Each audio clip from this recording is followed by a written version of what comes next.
Holy moly, who we got? Jim! Morning, Jim. I'm running a bit late. Sorry. It's very cold down here. It really is. How's that? Is that going to work? That's better, isn't it?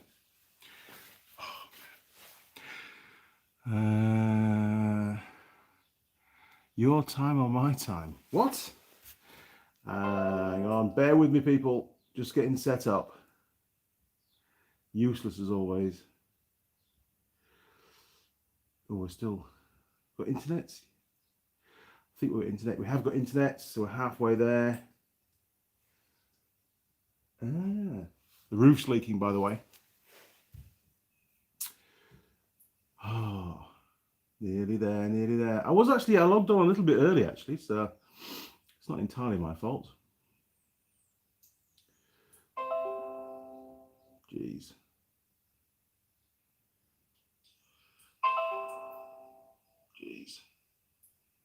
We've got about a 4-second delay. No haircuts. It hasn't happened. I don't know. 4-second delay. No haircuts. It hasn't happened. We'll get rid of that. Who's that guy? Jeez. Well, crew, good morning and welcome back to the Andy Mechanic YouTube channel. Hee, it's not often you hear that on a live stream, is it? So who have we got? Let's have a little look. Well, I've already given Jim a shout out. There we go, look. Hello, is this thing on? Yes, we are on, Jim. Sergeant Joe Smith, 3:20 your time or my time. What? Kill Switch, good morning, Kill Switch BB. Great to have you on board. Finally, I have got my Tool Girl Holly thermo mug. Look at that. Bloody cool. So Holly can keep my coffee nice and hot now, can't she? Excellent stuff. Joe Smith, we can't hear you. Oh no, you must be able to hear me because I could hear myself on the laptop. So I don't think the problem's at this end. Could somebody just confirm that audio's good?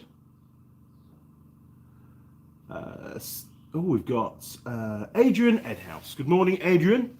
Good to have you on board, sir. And Simon Raw from the UK. Morning, Simon. Simon, you sent me a message regarding the Honda CB750K2 as regards parts from David Silver. Yes, I'll keep you informed. I have a bit of an update on that. It's going to be in a video as well. I've sort of come to a little bit of a stalling point with regards engine. And I think I'll give you guys a bit of a heads up. Just hang on a second. Let me get something.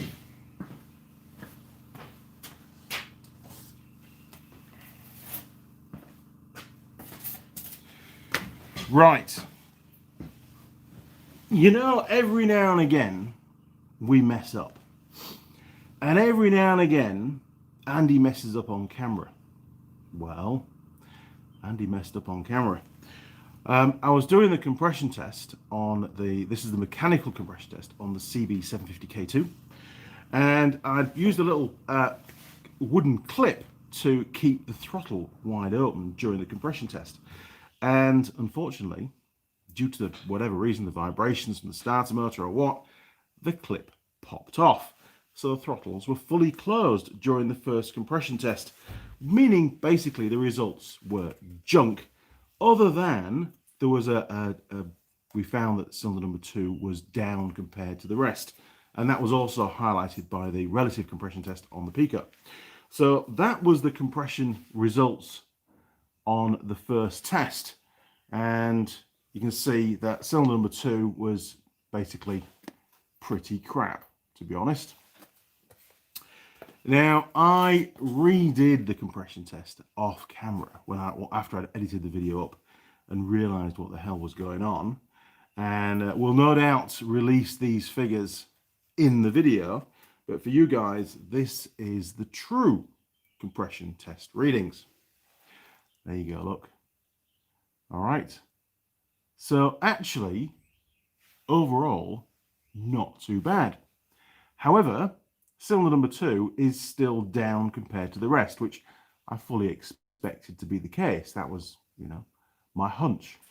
So based on these, and I mean, when you look at cylinder number 2, 127 dry, that's actually not that bad for such an old bike. It is significantly less than the others, which are all around about 155, 160, something like that. Yeah, can't read backwards, sorry. Yeah, 169 on those last two, which is really good, actually. I have a sneaky suspicion, and I haven't done a leak down test yet, I have a sneaky suspicion that cylinder number 2 could be possibly down in compression because one of the valves isn't seating very well. The valve was open during the 12-year period of it being parked in Alan's garage. So maybe with a bit of use, that'll come back to life. It'll reseat because, as you know, valves spin in the seats. And, you know, they sort of self-clean. That's what I'm hoping for. So I'm going to focus my attention, without giving too much away, on the ignition system. And I've really posed the question to Alan because a few viewers have mentioned this. Alan, how original do you want to keep this bike? Because I really want to fit an electronic ignition system to it. I do. The spark is crap. It really is. And there is another video going, which I've done, which I haven't edited yet, which will be going out hopefully tonight if I get time to edit it up today. Although a big project on at the moment, so, you know, I'll have to wait and see. Where was I? Yes, going out today, basically, you know, looking at the current ignition system and, you know, bench testing stuff. We get a little microscope camera out as well, and we look at the points condition. Won't give anything away on that, but, you know, watch the video. Should be good. But no, I want to go electronic ignition because that's going to give us a nice crisp spark, and I'm hoping that that's going to, you know, compensate for that cylinder number 2 being down a little bit of compression, and it's going to bring it alive as soon as you start the bike, rather than it be lazy and fire up 2 or 3 minutes later. Anyway, right, that was that update. Hadn't even planned to mention that, but I thought I better do. Sergeant Joe Smith, never mind, the mute was on. Donkey, what do you like? Yeah, you're bad, you're on there, but I've done it before, don't worry about it, so it's just the way it is. Jim Haynes, no racing this week, back at it next week. MG, morning Andy, good morning MG, good morning Jim Haynes. Sergeant Joe Smith is back. Joe Smith wants a Tool Girl Holly mug, and so you should. These are really good. Stainless steel as well. I thought the white ones might be plastic, but they're actually stainless steel. It's good.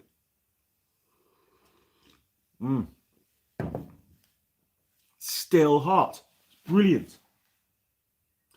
Ken Pickerel, good morning, Andy. Oh, hey, Andy. Good morning, Ken. Good to have you on board, sir. Adrian Edhouse, audio is fine. Excellent. That's what we need. The Salamander 121. Yeah, it's all good. Jim K, all good. Thank you. Simon Rowe, sound is good. So the sound is good across the planet. That's what I like to say. Daz 323323. Hey, from Christchurch, New Zealand. Good morning, Daz. Welcome. Thanks for joining us. So I'm a bit tired today because I was fabricating all day yesterday. Killswitch BB was just typing leakage via the valves, as you said. Oh, we're both on the same thing there, aren't we, Killswitch? Yeah. I mean, I'm really, given the time frame we've got, and the bike's got to realistically be ready for the road back end of November, and it's already middle of August, so we haven't got that long really. Combine that with the fact we've just gone back into, well, basically a lockdown situation in Auckland. That most likely will propagate across the country at some point because there's going to be more cases. And part supply is at an all-time low for New Zealand at the moment. Things are terrible. I've heard a number of reports from Suzuki that, or people involved with Suzuki, that their parts, the majority of their parts, won't be arriving until Christmas, unless it's a regular service item. So that's horrific. You know, how is a farmer supposed to cope, without his vehicle for the next 4 months, 5 months, whatever it's going to be? It's just beyond the joke, and they'll have to do something about that to address it. Jim K, I think the Honda could really use a product that is good at freeing rings. Yeah, I mean, actually, you know, the second compression test, cylinders 1, 3, and 4, I'm actually really happy with that. I mean, that's not an issue at all. It's just cylinder number 2 is down a bit. But the question is, why? So I need to do a leak down test and work out what the cause of that problem is. It may not be the rings. Remember, I haven't ridden the bike at all. And in all honesty, nobody has for a long time. It's just been, Alan's just started in his garage every now and again when it would start, which was not very often. So, you know, we're sort of working a little bit in the dark. So leak down test is the next thing to go with the mechanical side of the problems. Simon, hey, I spent an hour trying to find the 5-volt reference. Then, and then you notice the battery was unhooked. Oh, man. Yeah, I know. We've all been there, mate. We have. I'm working on an ATV at the moment, which is a bit of an oddball, actually. I can't say too much.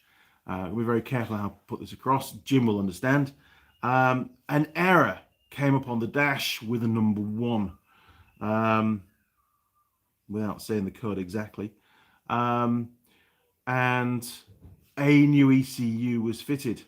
Lasted half a day. Very expensive afternoon's riding. And then the bike stopped again. And the dealer's had a look at the bike.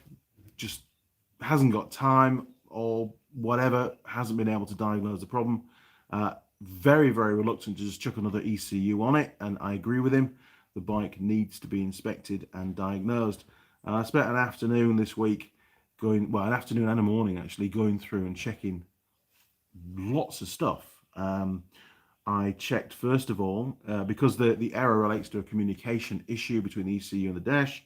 I checked all the inputs into the dash. I wanted to basically make sure that there was no wiring issues with that.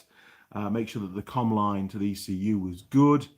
And then I started checking a few different components just to see if the 5-volt reference was being pulled down. So I just basically unplugged all the components, all the sensors that get a 5-volt feed. Made no difference. 5-volt reference was actually at, it was at 1.22 volts. Should be at 5 volts, obviously. And that's what led me to unplugging all the sensors. Made no difference. Traced it all back to the ECU. And ultimately the ECU is giving out 1.22 volts when it should be giving out 5 volts. Can't get the diagnostic tool to speak to it. Bike doesn't start. It's a crank, no start. Fuel pump doesn't run. Idle speed control valve doesn't operate. Basically, the ECU is dead. It doesn't want to do anything. But I still don't believe that's the primary fail. Something has caused that ECU to fail. Now, the one thing that I can't test with an engine that doesn't run is the charging system. And I have a sneaky suspicion that it's massively overcharging, and that would cause the ECU to fail. Although it's not particularly common. They're quite resilient, but if it's out of control as the old charging voltage, then it would. But we'll have to wait and see, won't we? So the next step is to check the stator condition, you know, do some resistance checks across the windings, check for a short to ground, all that kind of stuff. But again, it's not going to be on the video because it's the wrong kind of product. Would have been a good video though. Now then, Jim K, is there a top for the mug or is it just open? No, it's got a top, Jim. Hang on. Oh, there you go, look. The top. Yeah, I just took it off for the thumbnail because I wanted to see I had coffee in it. It's still hot. It's good. It's good. Jim K, I don't think ECU is the first thing to change on that list. No, I agree with you, Jim. The error message relates to poor communication between the dash and the ECU. Basically, either a wiring fault, a fault with the dash, or a fault with the ECU. The dealer went after the ECU, and that didn't fix the problem. In actual fact, it blew the second ECU. So that's why I came on board. And I'm enjoying the diagnostic. It's really interesting. I'm learning a lot about that particular bike. Do we still have the old ECU? They do have the old ECU, and they're going to be dropping it off to me at some point next week. I'm not allowed to go anywhere. New Zealand, good segue, Jim, thank you. Auckland is on level 3, rest of New Zealand's on level 2. I have been given explicit orders to go home and stay home and don't go anywhere. We need you, Mr. Young. So here I am, stuck in my workshop, and that'd be another good little segue to what I've been on with, other than just that diagnostic, and working on Anna's bike as well. Simon, if it's killing the ECU, has it got an AC ripple? Well, I don't know, because I can't get the bike to run. So what I'm going to do is I've ordered a new ECU. I think I might have somewhere in my old warranty parts an ECU for one of those bikes that has a fault, but it still runs the bike. If I can find that, because it could be a couple of months before the new ECU turns up, if I can find that, then it doesn't matter what happens to that one. At least I can get the bike fired up and I can check for that AC ripple. We'll see. But I can't run it, so I've got a problem. And I'm not going to start rubbing a new bike. Well, in actual fact, we haven't got any new bikes of that model in stock anymore, so can't be done. Jim K, custom pay. No, absolutely not, Jim. Well, I mean, it depends on the fault, but the bike's standard. It's had no modifications done to it other than an additional wire put on for a sprayer at the back, but that's completely independent of the loom, and it was just wired to the battery, so I don't think that's the issue. And it wasn't on the bike. The sprayer wasn't on the bike when it came in. The Salamander 121. If it was overcharging, should it have blown the alternator fuse? It doesn't have an alternator fuse. It's just straight in there. UK Weekend Workshop. Would it be possible to induce a 5-volt reference after the ECU to con the system for diode purposes? I have considered that. I have. I was thinking about using my my mains powered 5-volt, my mains powered power supply that I can, adjust the voltage. Don't know how well that would work, but nothing to lose. Give it a go. Or the worst that can happen is I can let the smoke out. It'd be an interesting little test actually with that. But it's all going to have to wait now until I get my fabrication project done, because I've started, and it's one of those jobs where if you start it, you've got to finish it. So I'm on a mission now. But yeah, good call there, UK Weekend Workshop. I'll consider doing that when I get bored and see what goes on. It'd be nice to get the bike to fire up, even by energizing the fuel injection relay. The problem is the idle speed control valve is still not being grounded. There's 4 grounding wires for the stepper motor in the idle speed control valve, and there's nothing I can do about that. So the idle speed control valve is where it is, and I haven't taken it out to see its current position. Remember, I've got no communication at the moment with the diagnostic tool, so I'm sort of working a little bit in the dark. And there may be other fault codes in there as well, which would be really helpful to see, but I can't access them at the moment. There's no on-dash diagnostics, I don't believe, on that one.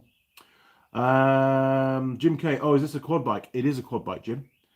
Sorry, jump on there. Kill Switch BB. My Kawasaki ER6F suffered a series of bad reg rectifiers. I was lucky it only took out some relays and the battery twice. After 4th reg rec and changing the battery to a gel type, no further problems. Wow. We obviously, well, I'm not saying obviously, but you were using genuine reg rectifiers or aftermarket ones?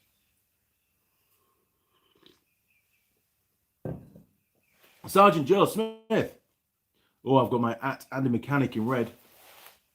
In the USA, the news is saying New Zealand stopped the virus better than any country. They forgot to say you've all been locked in your homes and aren't in the streets rioting. Well, you are partly correct there, Sergeant Joe Smith. We haven't been out in the streets rioting. There were a few protests up in Auckland very early on. One main one that there was thousands of people there. I think about 5,000 people turned up, which is not a good idea. As regards being locked in our homes, yes, we were previously during the lockdown, and the only people allowed to travel. Well, you could go to the shops, but the only other people allowed to travel daily or regularly were those that were in relation to essential services. And I actually stayed at home for about 7 weeks during that time, even though the lockdown wasn't quite as long as that. But now this time round, it's only Auckland that's in basically not even in full lockdown, because my daughter who's up there, Eloise, she's still going to work, but the shop isn't open. They're just doing admin work. But if she was in full lockdown, she wouldn't be able to go anywhere because she's not essential service. So it's not as bad as it was as regards lockdown severity, but I'm still treating it like a lockdown here at home. I'm not going anywhere. There is no way I'm going to risk getting that virus if I can help it. And I've got plenty of stuff to do here. And I was lucky enough to buy a load more steel and get it into stock before all this happened. So I've got enough gas. In fact, this project doesn't involve much welding at all. Most of it's just drilling, cutting and bolting up, basically. Oh no. Oh. There we go. So yeah, Sergeant Joe Smith, I mean, we're not too bad over here, to be fair. Everybody's, well, I'll say everybody, nearly everybody is doing what they're supposed to do. What's really frustrating the public, the occupants of the country at the moment, is the people that are flying in, the people that have been allowed to come into the country because they're either residents or citizens, agreeing to go into the 14-day quarantine, which now is all managed. They're not allowed to self-isolate at home anymore because they can't be bloody trusted. And that's the issue. They keep escaping and going off and doing stuff when they're supposed to be at home or supposed to be locked up. We even had a case of a woman broke in to a quarantine facility, a managed quarantine facility, to go and see her boyfriend, and then went away. She went to Rotorua, and she's now got the virus. It just begs belief. Honestly, just do as you're told. It's just not difficult. Self-preservation is what it's all about. Jim, I've been waiting on Suzuki parts since May, waiting for a front rack and a headlight bucket. Shit. I don't know what's going on with Suzuki at the moment, but it's not good. Yeah, and I need to order some parts actually. I'm doing Holly's farm bike, and it needs some new foot pegs and stuff. So I don't want to go down the route of aftermarket, really, if I can help it. Oh, I can get those straight away. I'd rather go genuine because I want to build the bike up as it was originally. I have a bit of a soft spot for the old farm bikes, and I'm looking forward to doing that Honda one next. That should be cool. Was it CTX 200? That's what it is. Oh, and I just found out that the yellow DR200 is actually a fully road legal bike. Same as Tool Girl Lilli's. So we've got two the same, which is brilliant. Now then, the kill switch. Only ever replaced with dealer reg only. But the last one, but the last one to go on was supposed to be an upgraded one. So maybe they had an issue. So different part number, no doubt. Superseded part number. Sergeant Joe Smith. Oh, Andy Mechanic in red again. We here in the USA care about you and the Tool Girls. Everyone stay home and stay healthy. Absolutely. Tool Girl Holly update, by the way. She's recovering very well from her surgery on her wrist. And she's now actively posting again on Instagram, so she must be feeling a lot better. So you can check that out. She put a post up there yesterday. Last night it was. So thank you, Tool Girl Holly. It's very nice to see you're active on the Instagram. Simon Rawl. Parts are not too bad in the UK at the minute. Yeah, you might have a bit more stock than New Zealand to fall back on. But here in New Zealand, I mean, we're not, the manufacturer I work for, we're not doing too badly compared to the others. Next biggest problem, other than parts, is going to be new vehicle stock. That's going to get affected. Australia saw a mass, almost a panic buy, a combination of panic buy by the farmers, I think, the agricultural sector, and the general public, basically not being able to go abroad on holiday and spending their money, on toys at home. So they've seen an unprecedented level of retail sales. It's been awesome, but I don't think it'll last for long. Jim K, it's tough because I've had one totaled out because I couldn't get any parts to fix. Damn. So it got written off, basically, by the sounds of it. That's not so good. Sorry, different terminology, Jim. So it was an insurance job by the sounds of it. And the insurance company said, hey, forget it. We'll just pay the guy out and scrap the bike. Well, gives you some more bits if you can buy the bike back.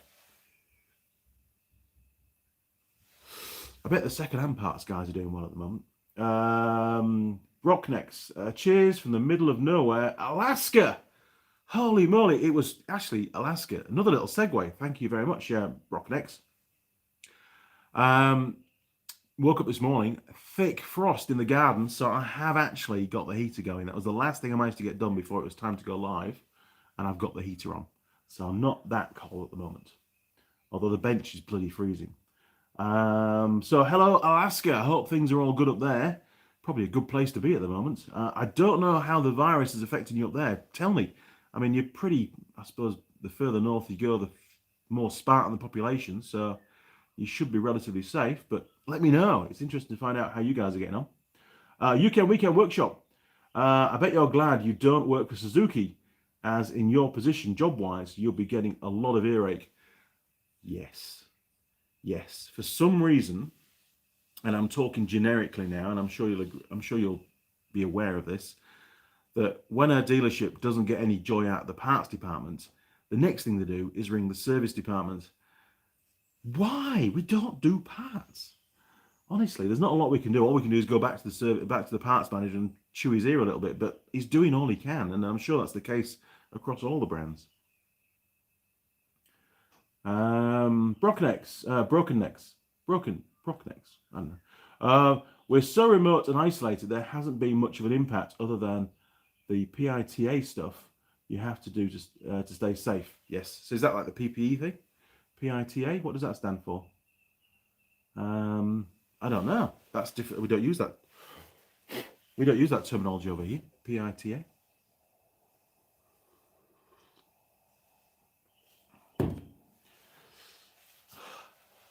Pain in the ass. Yeah, I bet it is. So, we're just going to finish a cigarette and then we'll go across and I'll show you what project I'm on with at the moment. Matterwicks almost took the Hoysong out. Hoysong. We all pronounce it differently. Out yesterday for a lockdown cruise. Nothing like feeling like a rebel, is there? And on a motorcycle, I mean, as long as you don't stop and get fuel, I mean, you know, is there really a problem? Rose Ironworks, good morning. So, what's your main job, Andy? I thought it was this. No. If my main job was Andy Mechanic YouTube channel, then you'd be seeing a lot more videos, that's for sure. I only realistically have I probably allocate 1 day a week for filming and editing at the moment. I've got a lot of work going to be coming through the workshop soon as the restrictions are lifted. In actual fact, I could still do that work now. We're just waiting for an order to be confirmed. So no, Rose Ironworks, I work for a major motorcycle manufacturer stroke importer for New Zealand. I can't say the brand. I'm sure you'll work it out from some of the other videos. And I'm the service guy. I'm doing technical support and all that kind of stuff for New Zealand. I'm out traveling. It's very rare for me to be at home for so many days in a row. And I've just started this, I suppose, lockdown, we're calling it, 2.0. And I'm back on with doing some projects. But work is very busy, so, you know, I can't be in the workshop all the time, obviously. Now then. Peter Anderson. Mr. Anderson, that's out of the Matrix, isn't it? Hi from Sweden. Good morning, Sweden. It's probably evening over there, actually. Broken Necks. I'm working on my airboat right now. 383 SBC Stroker. 425 horsepower. Bloody good, mate. I don't get a chance to work on big engines like that, unfortunately. Jim K. That looked like a strong racking system. It will be. It really will be. It has to be because it's carrying a lot of weight. And I will explain very shortly. Matterwicks. The outbreak came from a port worker who mixed with ships at Port Arthur, I heard. Really? Okay. Daniel Bedell. Hello, Andy. Good morning, Daniel. Hope you're well, sir. Matterwicks, I'm over the lockdown fiasco. I think we all are. I mean, I really, really hope that they get this current outbreak under control here in New Zealand, because if the businesses have to go back into lockdown proper, like we were before, then financially they're going to really, really struggle. I did hear on the grapevine that Jacinda, the government, is going to support businesses once again, but how long can that go on for? You know, the coffers must be getting pretty empty by now. They need to get it sorted out and sorted out really quick so we can get back to normal, or as normal as we can be, and let those businesses start to earn some money again.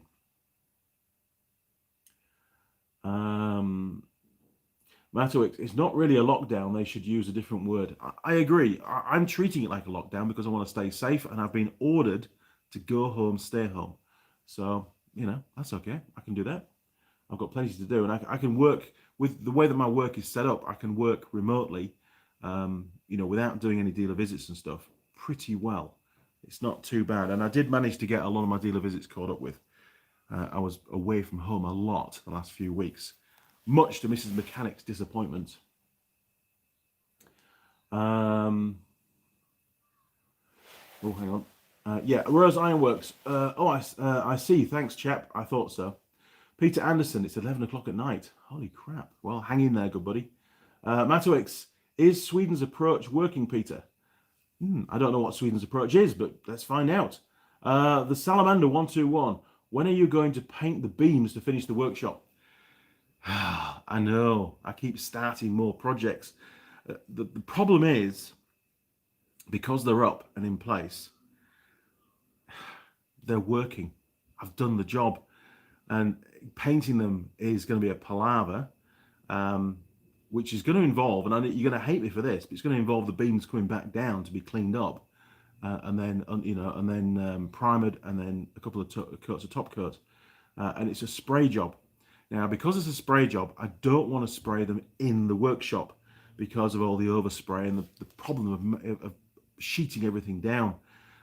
Once the carport's finished, which isn't too far away, I just need to get some more timber for what they call the noggins, the bits that go across the main beams, and then some sheeting to go on top, probably some corrugated iron or something.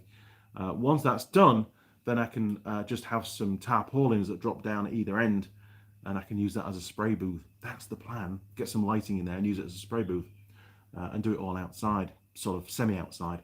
And then it won't affect the workshop, and I can just hang all the big beams off the timber. It's all been made strong enough to do that kind of stuff.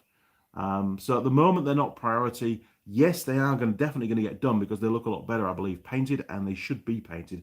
Not that they're going to rust away, but they need to be painted. So I haven't forgotten, but I've got a lot more stuff on my plate at the moment than worrying about painting some beams. Unfortunately, I'd love to get it all finished. Daniel Bedham, just watching Ivan's video on his case study of the 2008 BMW 328i. Have you seen it yet? I haven't. I've been saving that one. Don't give me a spoiler.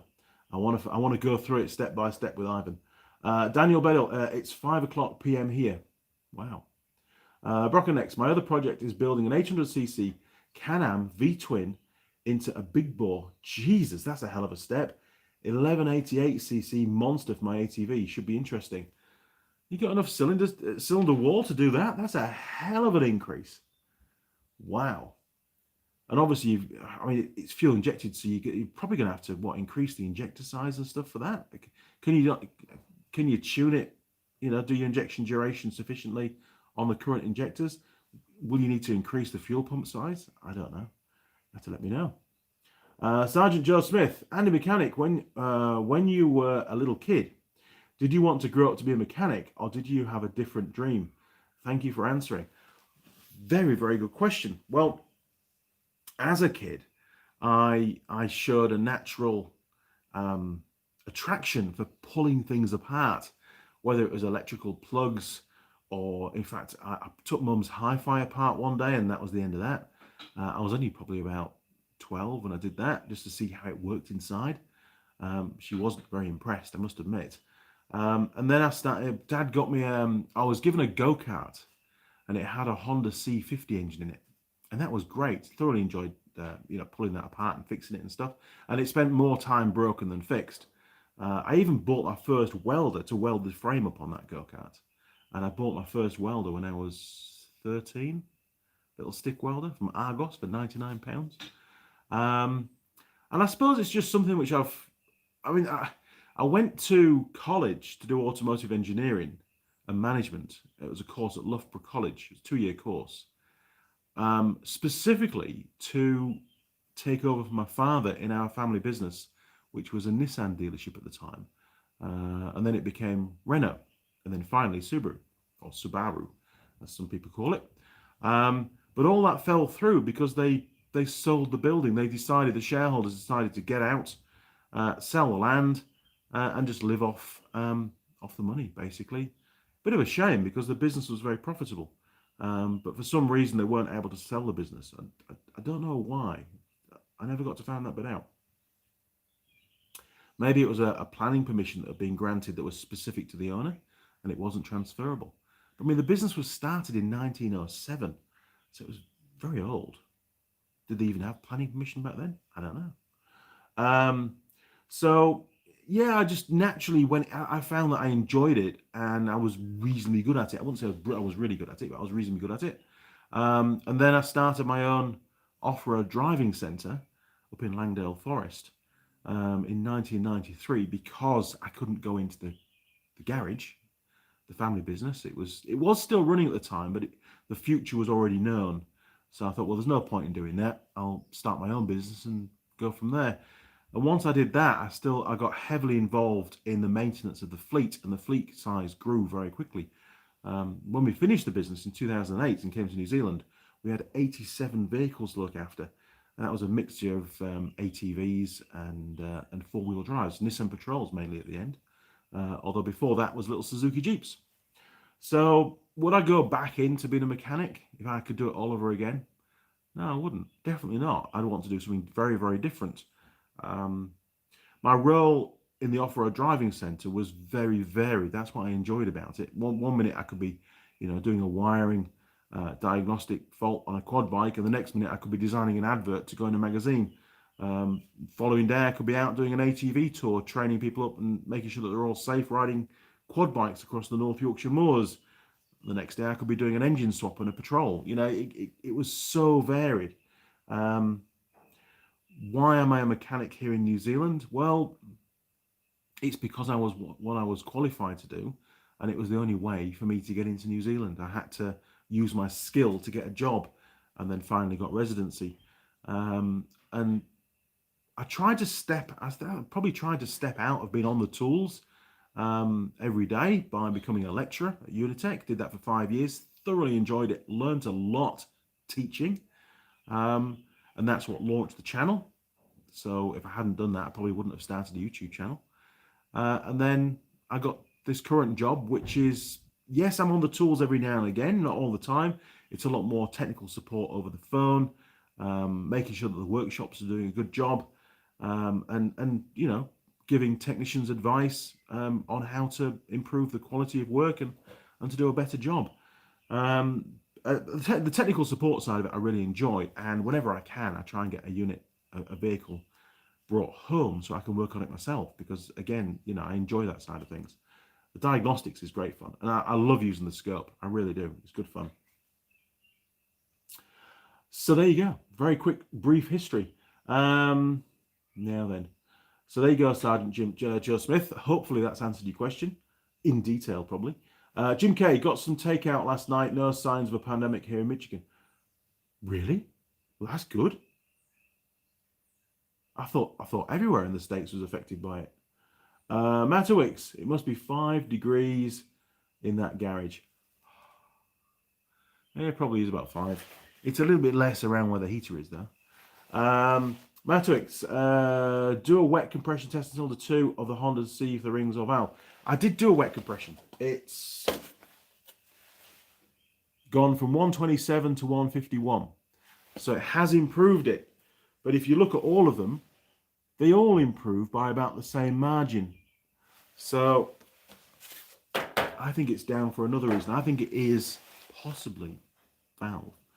I don't know. Leak down test. That's why we have it. So I'll do that, and that will prove it. Daniel Beddle, no spoilers from me, but I'll tell you this much: you won't believe what actually needs to be done. All right, Daniel, I'm looking forward to watching it now. I'll probably get a little bit less fabrication done now because of that. Daniel Beddle, I would love for a company to build a V4. Yes, V4s are awesome.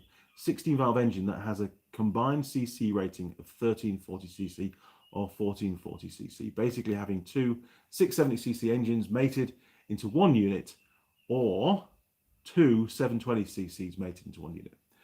One of my favorite engines, which I've never actually worked on, I would love to work on one, is the RD500 two-stroke V4. That is a cool engine. Jim K, everywhere is affected here in the States. They just aren't following orders. Yeah, that sounds about right. Rose Ironworks.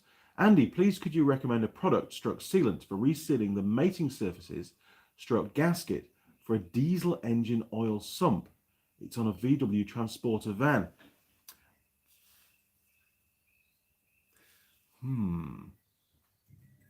Whoa.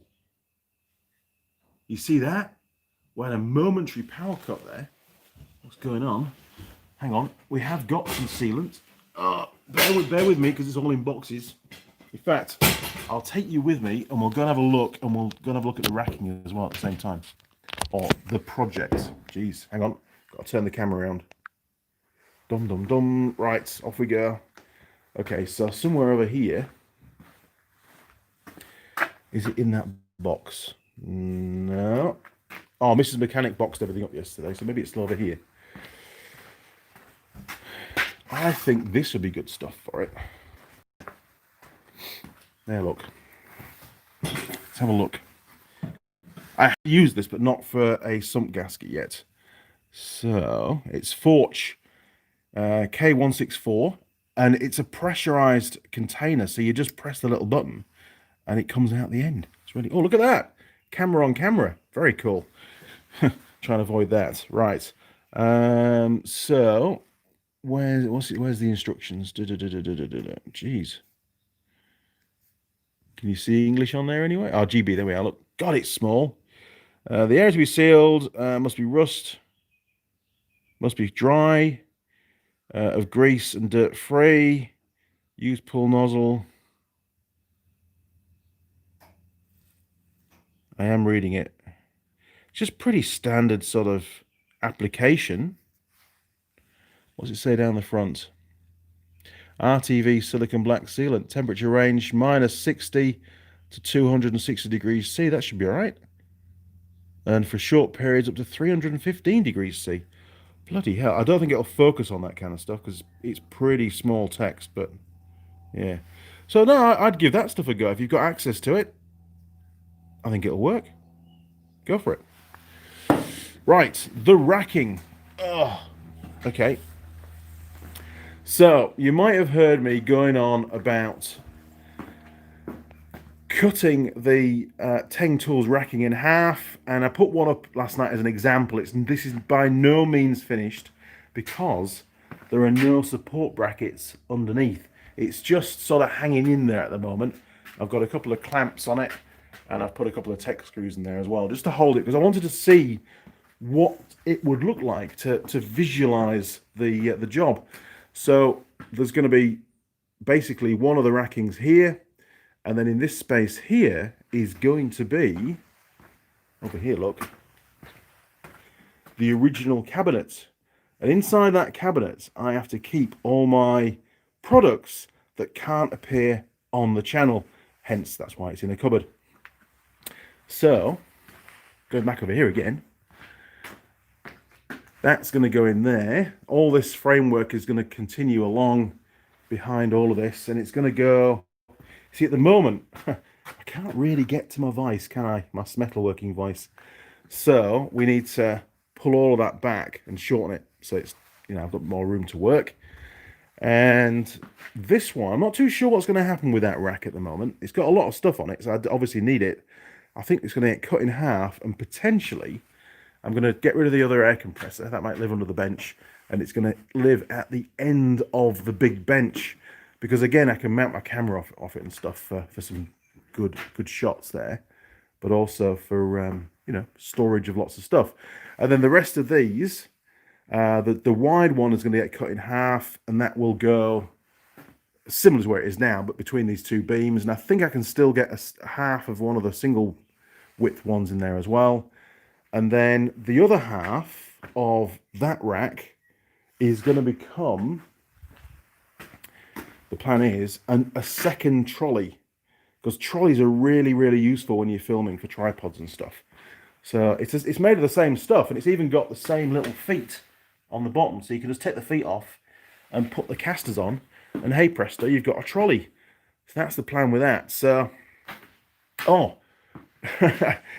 I just take note of this bit of wood here. Look, I'm going to try and hold the camera really still. These are all pretty much vertical, and obviously I didn't build the garage, so I didn't, you know, make sure that they were true. But that one is probably about 10 or 15 degrees off vertical. It doesn't matter for what I'm doing, because you won't see it. And I wasn't going to start pulling the timber out and realigning it and stuff, because it's all nailed to the battens outside. So that wasn't me, by the way. See, it's all going to plan. Give you a bit of a close-up. Yeah, look, you can see how it's all been done. Now, there is a flaw currently, because it's not finished, to the plan, because, you know, there's quite a bit of overhang. This is probably about, I would say, about 40 mil, maybe 50, yeah, about 40 mil from there to there. And they do carry quite a bit of weight.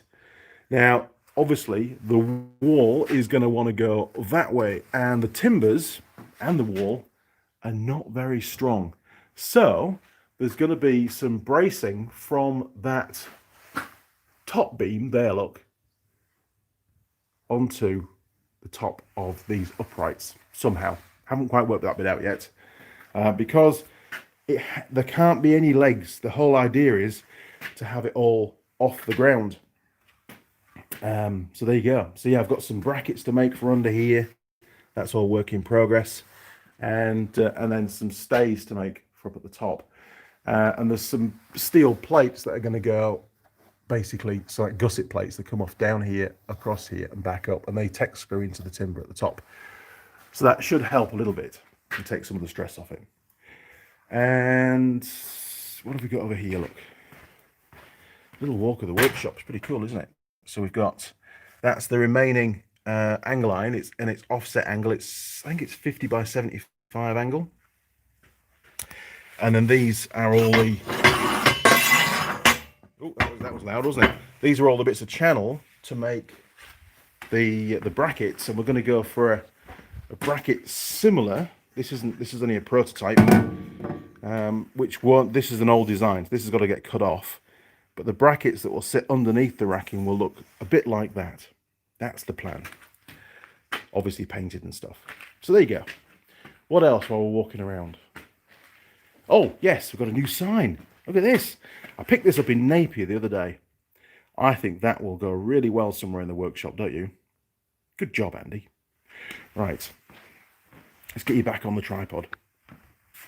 I'm sure lots and lots of questions will be stemming from that now. Let's just plug you back into the charger. Don't want the phone going flat. I'm back. Did you enjoy that little walk around the workshop? We sort of covered all sorts of stuff, didn't we? Oh yes, and I haven't changed the picture on the Forge calendar yet. We're still in July. 2 weeks I've had to do that. So yes, as we all started, I think this would do the trick. If you can get hold of this, try it and let me know how you get on with it. I mean, I've used it for a couple of things, but not for that particular application. But it's exactly what it's designed for. Look, it's actually doing a sump gasket there on the picture. So, and Forge is a great, they make great products, they really do. And no doubt Jared is probably watching this while he's lying in bed, but he'd be laughing at me. But yeah, give it a try. Now, where are we? Oh my word.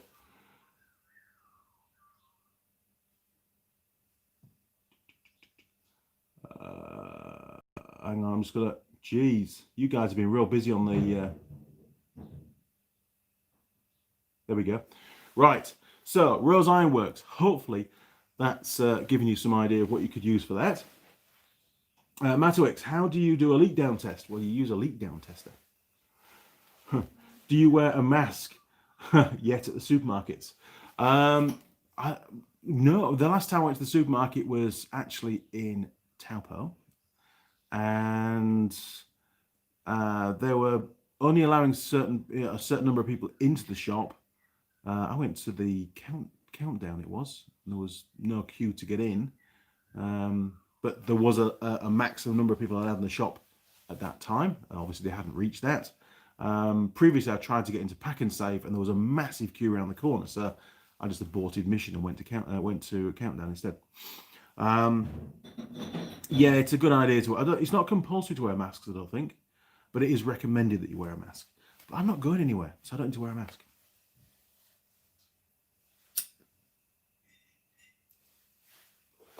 Oh, I can hear Mrs. Mechanic. She's banging around outside. There we go.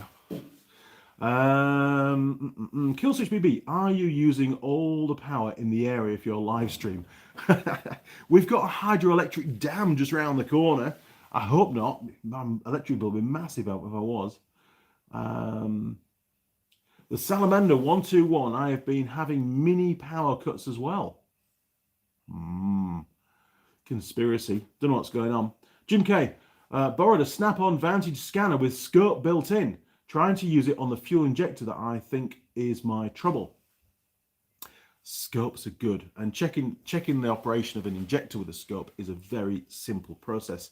And Jim, there is a video, I believe, on the channel covering a known good waveform on a.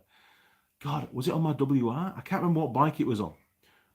But it runs through, how to connect up the scope, what to look for, just the basics. It's not an Ivan depth video by any means. Simon, Daniel Bedell, you will need to watch Alan Millard. Yes, he's very good on YouTube. The engines he makes are awesome. Great videos. YouTube is a fantastic resource now. It really is. And it's only getting better. It really is. Rose Ironworks, thanks, buddy. I thought a Rev would be the right one. I think you mean RTV. Yeah. Oh, geez. What's going on there? Christ, what have I done now? Oh, that's better. UK Weekend Workshop. That looks like a standard RTV type sealant, good for most jobs. I believe so. But it is forged, so it's good quality RTV sealant as well. And I think the temperature range is pretty good. So, yeah, got to use that a bit more, actually. Now then. MG, what's your favourite food, Andy? My Indian has just been delivered. Oh, mate. I actually really like Indians, the food, but doesn't like me anymore, unfortunately. It gives me terrible heartburn. Every now and again, I'll just have an Indian and then drink half a bottle of Gaviscon to try and calm it down. I actually prefer my favourite food, I think, really, other than the Yorkshire stuff, which is like Yorkshire puddings and toad in the hole's great, big Yorkshire pudding with sausages in it and stuff. I like bangers and mash. That's pretty cool. But I suppose if we're going to go international, I really do like. Well, there's a few things actually. I like lomo, which is a Spanish delicacy. It's not really a delicacy at all. You go into a pub and it's just a bit of pork. I believe it's off the back of a pig in a bread bun. But they cook it real nice, and you get a sauce for it called spelt with a V at the start. They pronounce it Baladorex. Really nice sauce. I really got into those when I was working for Mercedes in Barcelona for a while. But I suppose my go-to would be sweet and sour chicken, egg fried rice. I also like the shredded duck as well. That's really nice. The Thai, I think it's Thai, that one. Oh, Cantonese shredded duck. With the pancakes and stuff, and that you put the greenery in it and build your own, and then you've got is it a hoisin sauce or something? I don't know. Really, really nice. I like that kind of stuff, and I can eat that fine, no problem. Jim K, it isn't building code to insulate your workshop. Well, Jim, it's a really old shed. and building code probably didn't exist back then, and I don't want to insulate it because I like the look of the old wood. I don't want to have to put, you know, that it's not fiberglass matting anymore. You know what I mean? It probably is. They call it pink bats over here. I don't want to have to put all that around the workshop and then have to panel it all and make it all just look like a plain room. I like the timber effect, you know.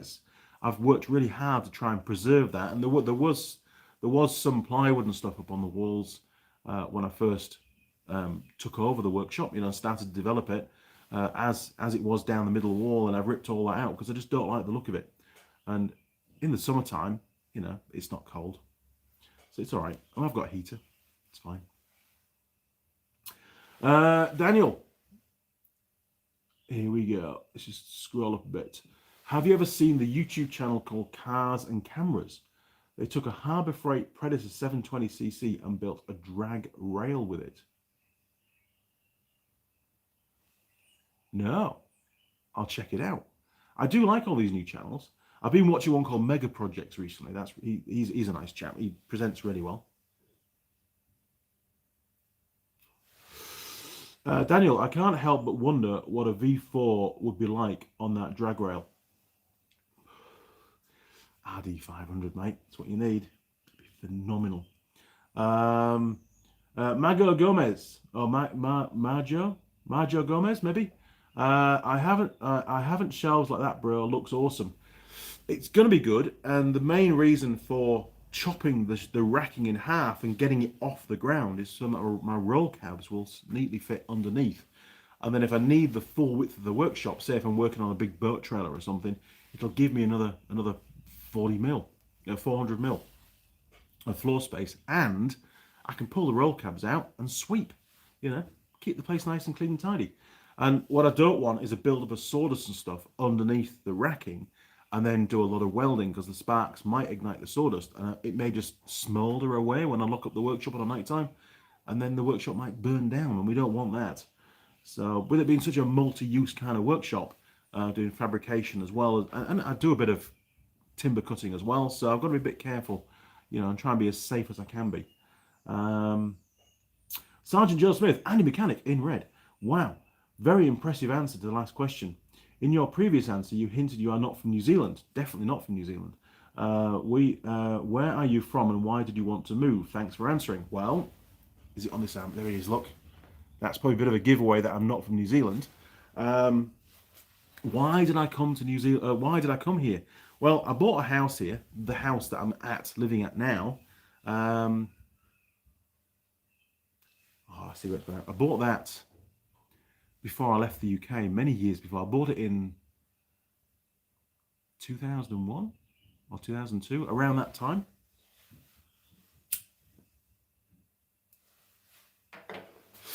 Because Mrs. Mechanic's family all came to New Zealand. You know, her parents emigrated, and then her brother and sister and all that lot came over here. And what was keeping us in England was the business, our own business, because it was going well. We enjoyed running it. It was very different to you know, very different kind of business to run. Thoroughly enjoyable, working outdoors most of the time, in a beautiful part of the North Yorkshire Moors as well. And then the GFC, the global financial crisis, hit in 2008, and that changed everything. The business was sort of struggling towards the back end of that year. We saw a massive reduction in corporate bookings and tourists as well. And I had to make the call. I didn't want to have to try and sit it out for 3 or 4 or 5 years for the business to try and bounce back, even if we did. We'd done it for 13, 14 years by that point. And, you know, we just decided enough's enough. It's getting too hard. The business is too stressful now. And it's time to, you know, start a new chapter in New Zealand. Hang on, I think Mrs. Mechanic's here. Oh, Jesus, bear with me.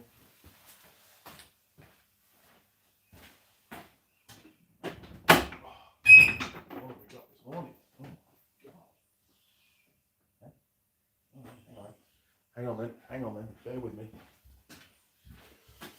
Holy moly! Look at that for breakfast. Right, Mrs. Mechanic has exchanged my breakfast for some cigarettes.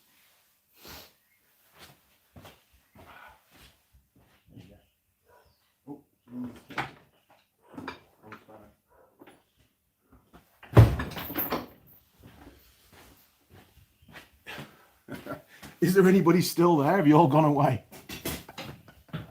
Holy crap, look at this. I'm going to finish my cigarette first. Give that a minute. It'll be really hot because it's still steaming. So yeah, that's why we left the UK, because things turned to shit, basically. And I wanted to try and leave and come here with some money behind me. We pretty much owned all the assets for the business by that point, so which was mainly vehicles. So we just sold them all off and got the hell out of there. And that involved a 6,000 kilometer drive through Europe. We were going to ship out. We were going to ship out of Turkey. We had a container lined up in Turkey to put the patrol in and all our belongings. We'd already sent one container from the UK direct. And well, long story short, they wouldn't let us into Turkey. We had quad bikes and tools and all sorts on the trailer. It was way overweight, and they turned me away because I didn't have a carnet. So we then had to drive down to Athens and ship out of Athens, which was a drama trying to get things sorted out down there. But we made it, and it was very, very stressful. And the first year in New Zealand, I just chilled out, and I got a job as a bicycle mechanic and learnt a whole new skill and trained up as a qualified Shimano bicycle mechanic, which was fun. I enjoyed that. It was really cool. Made a lot of friends doing that.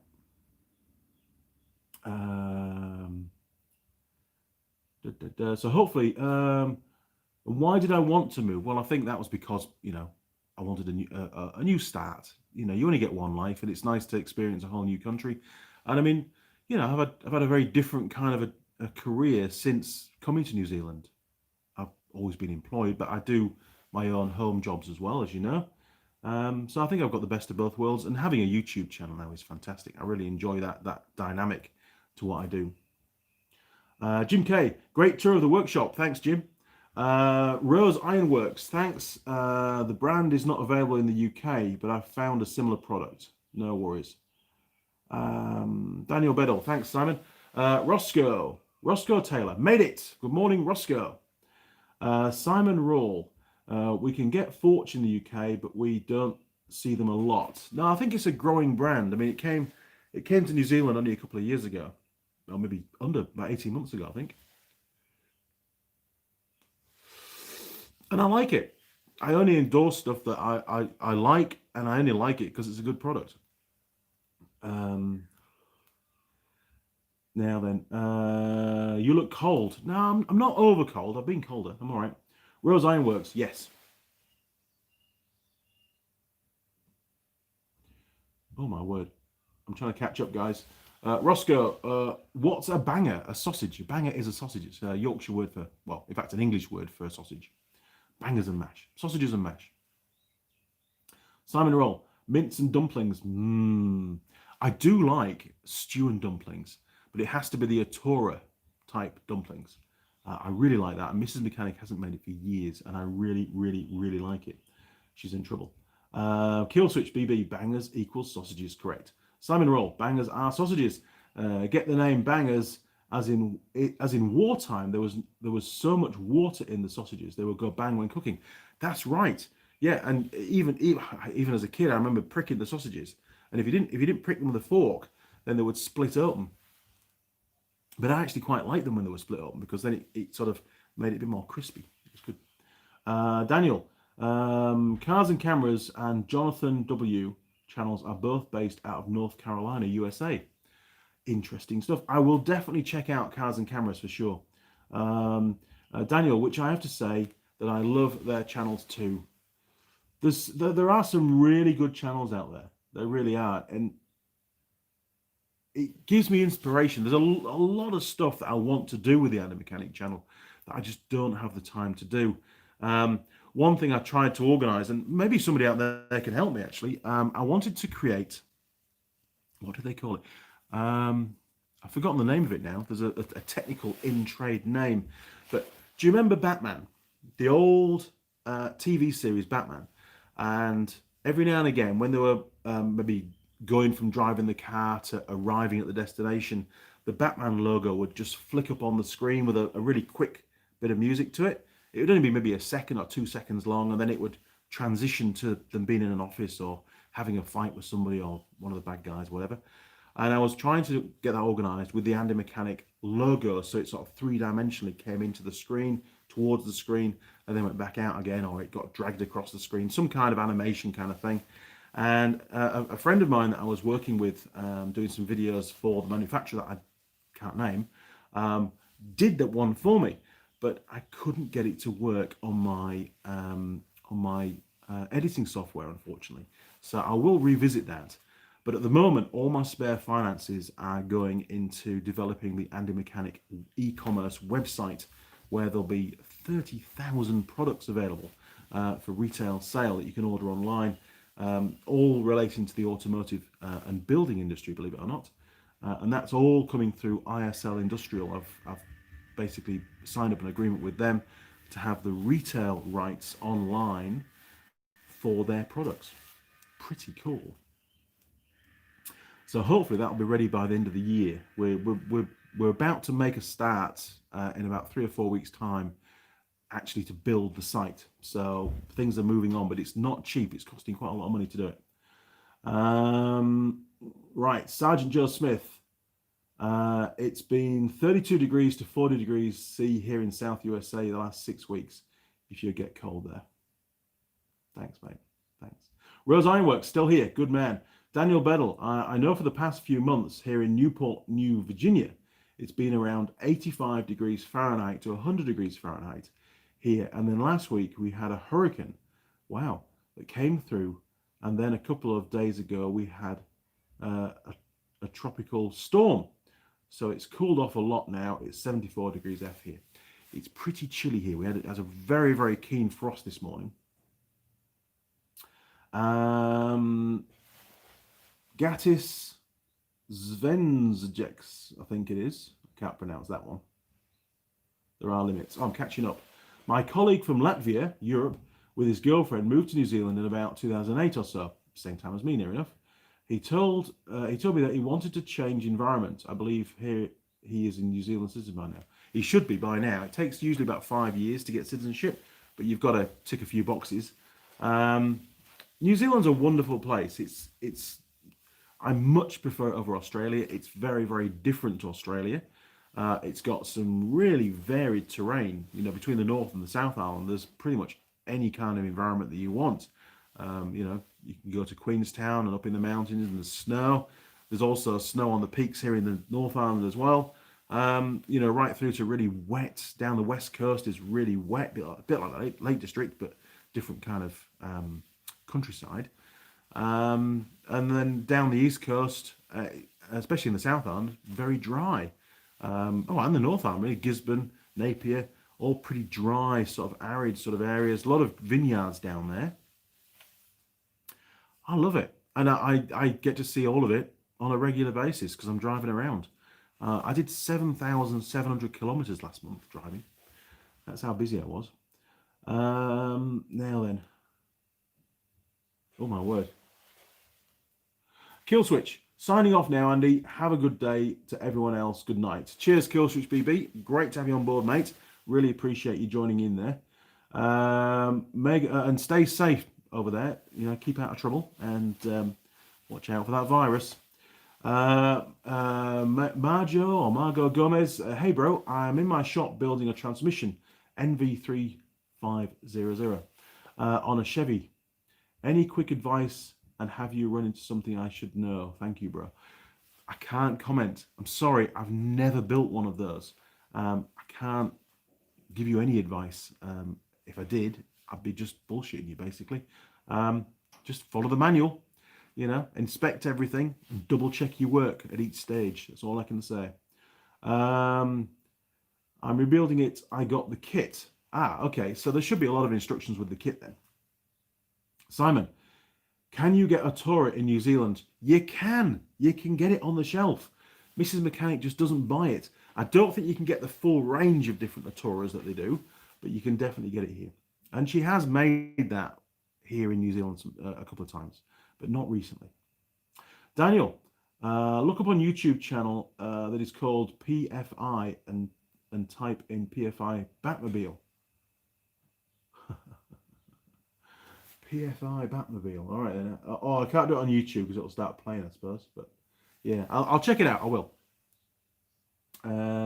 Sergeant Joe Smith, and mechanic. Gun ownership by citizens in the UK is rare and regulated. It's highly regulated in England.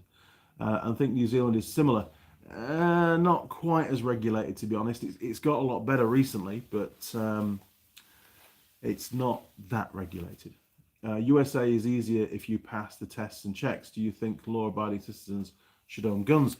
Wow, that's a big contentious subject to be getting into. Not related to the Andy Mechanic YouTube channel at all. I think it calls for a bit of a bite of a bacon sandwich first, though, before I even contemplate answering that one. Geez, where do you start?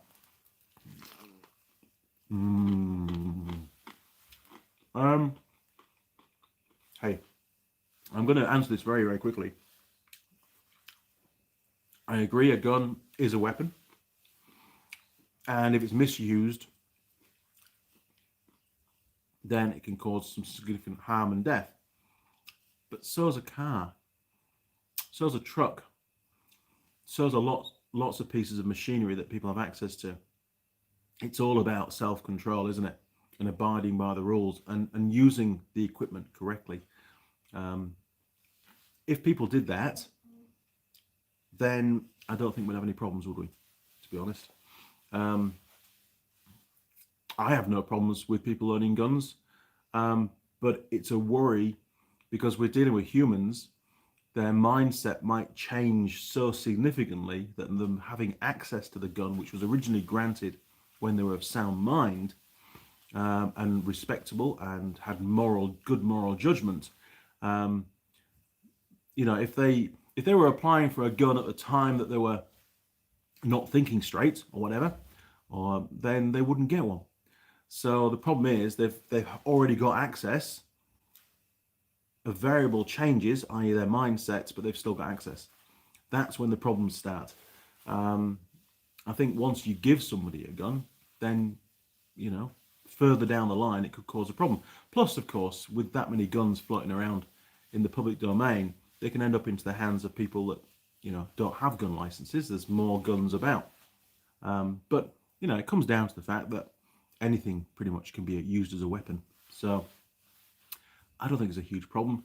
I don't own any guns. I used to have an air rifle, a really powerful air rifle in the UK. Thoroughly enjoyed using it. But never really even thought about getting a real gun, to be honest. I had no need for it. Anyway, that's all you're going to get out of me on that one. Daniel, that's in direct response to your Batman.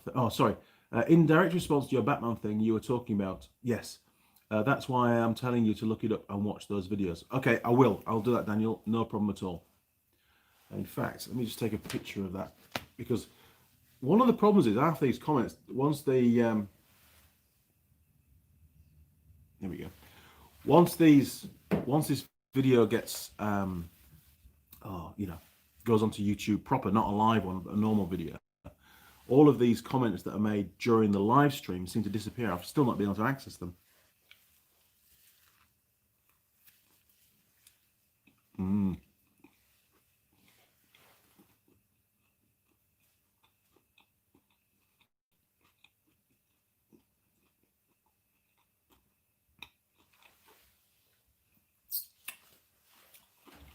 Connor K. Will there be a distribution centre for the automotive and building products in Europe? Have to avoid those high EU import taxes. Connor, I don't think so, to be honest. It's just a sideline to the Andy Mechanic YouTube channel. It's probably not going to make a lot of money, in all honesty. It's probably only going to service the New Zealand market. Yes, I'll happily ship internationally if feasible based on the product. There'll probably be some kind of a discount structure for Andy Mechanic YouTube viewers and so on, and special deals and that kind of thing, and what they call runouts when there's products that they need to clear out of the warehouse. There'll be some special prices go through on that. But as regards, no, I can't see how that would work, to be honest. I wouldn't even know how to set something like that up. and keep it and for it to be viable, especially in the first few years. I just don't know, Connor. Good question, but I don't think so. I don't know how that would work. Daniel, and you might like Jonathan W's YouTube channel. He is a very smart man that came from nothing. I'll check it out. Margot Gomez, thank you for your humble words, bro. You really are an inspiration to me. I have my own shop. I'm 30 now, following for years. Glad to see you in good spirits. I am. You've got to make the best of life, haven't you? I mean, the one lesson that I've learned is shit will continue to happen no matter what. And you can't stop it. It's just how you deal with it. Now then, Sergeant Joe Smith, great answer, hero Andy Mechanic, on the gun ownership. I hope so. I mean, I only say things how they are, how I see them, and you know, I'm trying to be truthful about things.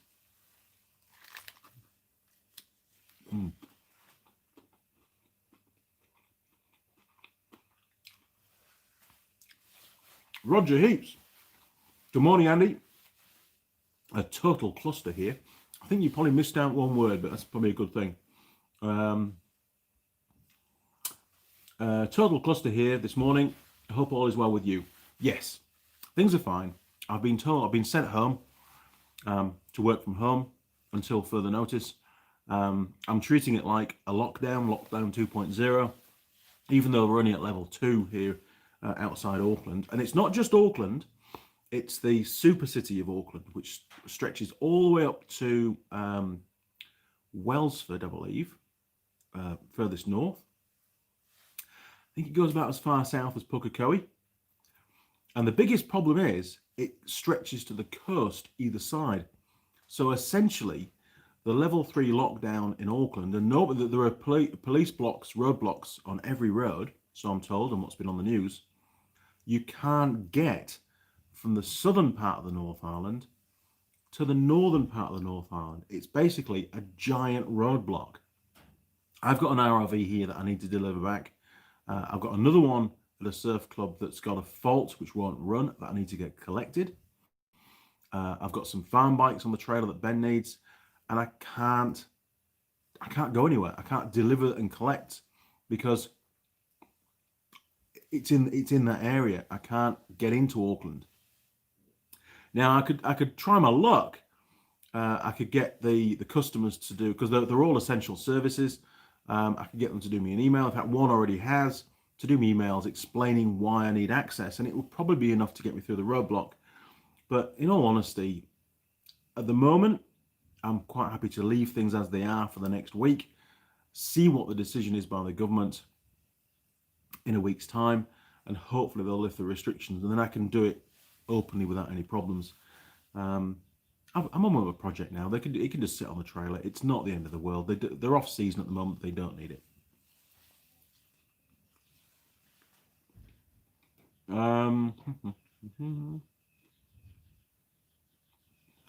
Roger. Ooh, I did get a deal on a Suzuki 500 King Quad, $1,000. Broken engine, but I had a spare good motor.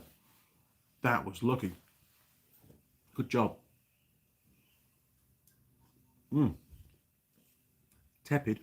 It's doing all right. How long have we been going? An hour and 20. That's not bad. Still drinkable, and it's pretty chilly in here. And that coffee's probably been going probably about an hour and a half was when I made it.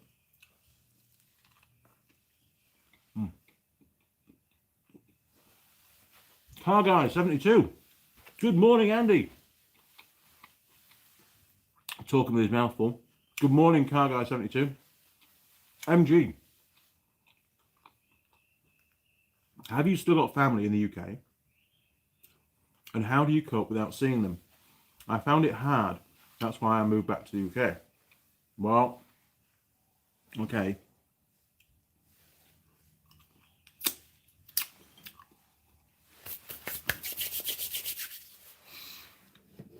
Difficult subject. So bear with me.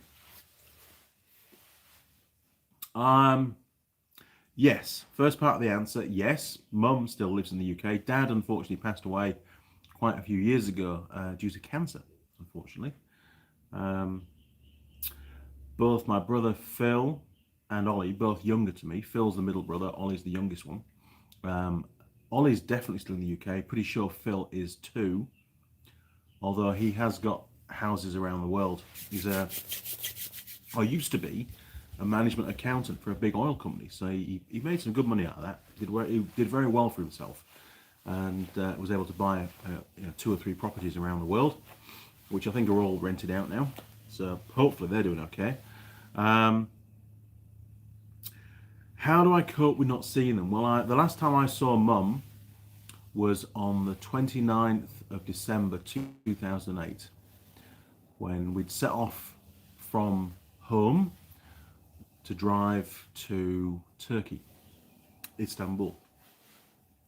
And I met her just outside York on the Ring Road at a pub called, I think it was called the Hopgrove Pub.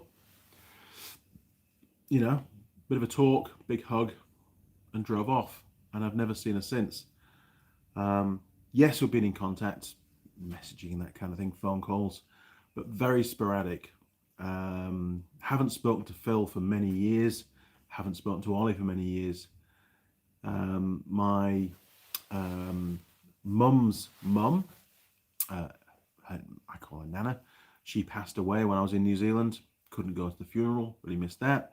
Her father's still hanging in there, Grandad. Miss him a lot. When I was a kid, he used to come into my shed. Yes, I had a shed when I was about 10, 11 years old. A little workshop that I developed. And he would come in and talk about all his war stories and stuff, because in World War II, he used to load the bombs. Very dangerous job as well. And I used to, as a kid, I used to go and join him in his car. I used to be a rep for an automotive supply company called ACS in York. And on a regular basis, when I wasn't at school, I'd go out for the day with him in his car, and we'd go around all the different garages, and he'd take the orders for bits and pieces. He used to sell tools and other supplies for workshops. I suppose, I've just grown up in that kind of environment. And I do miss them very much. My father's parents, they both passed away some time ago, so they're not around anymore. And friends, I have quite a few really good friends in the UK. Matt, who used to run a haulage company. It's now an engineering company, been very successful for him. Really miss Matt and a few of the other guys. James has a TVR company in the mid England. He's again done very well for himself, and I do communicate with both of them sporadically. Probably James more than Matt. Matt's a very busy chap running the business, but yeah, I miss them, and I find it really hard. But I've started, I suppose I'm in my mind, I just accepted the fact that I'm going to start a new life on the other side of the planet, and I won't be able to see them anymore. And I won't be going back to the UK. It's just not going to happen. From what I've told from friends that have been from New Zealand friends that have gone to the UK and come back on holiday, and the reports that they've given me, it's a very different place now to what it was when I left. So I have no intention of going back. Sorry, guys. So there you go. Hopefully that's helped answer your question. Margot Gomez, hidden comment, talking about how... Oh, okay, well, that's why it's being hidden. I'll just read it out. Talking about how things go wrong. I have a BMW X5 that I'm on my 4th engine. What? Just eating the labor, but I have the best clients. They've been patient and trusting me every step of the way. 4th engine? What the hell? That's ridiculous. Jim K, I think I'm going to have to look into one of those mugs. I worry my other will break at work. Well, I don't think this will break because it's stainless steel. It's pretty good. And I got this one for in the car. So when I go into the petrol station, because I live on the road, as you know, drink a lot of coffee. I always end up with the old coffee cups, the disposable ones. And I get through a lot of those. And, trying to be environmentally friendly, they'll now fill up my mug, which is great. I suppose the only ball ache is I've got to wash it out every time, but that's all right.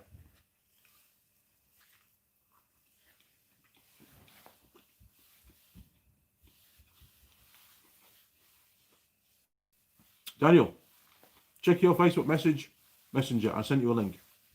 I will. Hang on.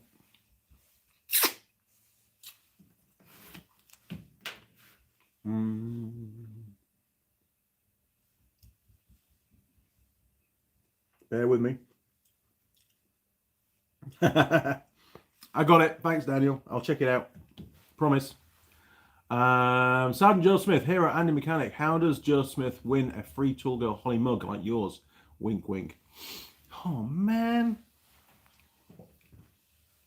Oh, win one. You have to buy something, mate, from the Zazzle website.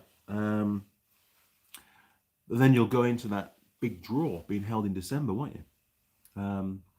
That's the only way I can do it at the moment. I'm spending all my money on this new project on the workshop and the website as well. Don't forget, the website's costing me a ton of money, but there will be some giveaways over time. Just bear with me.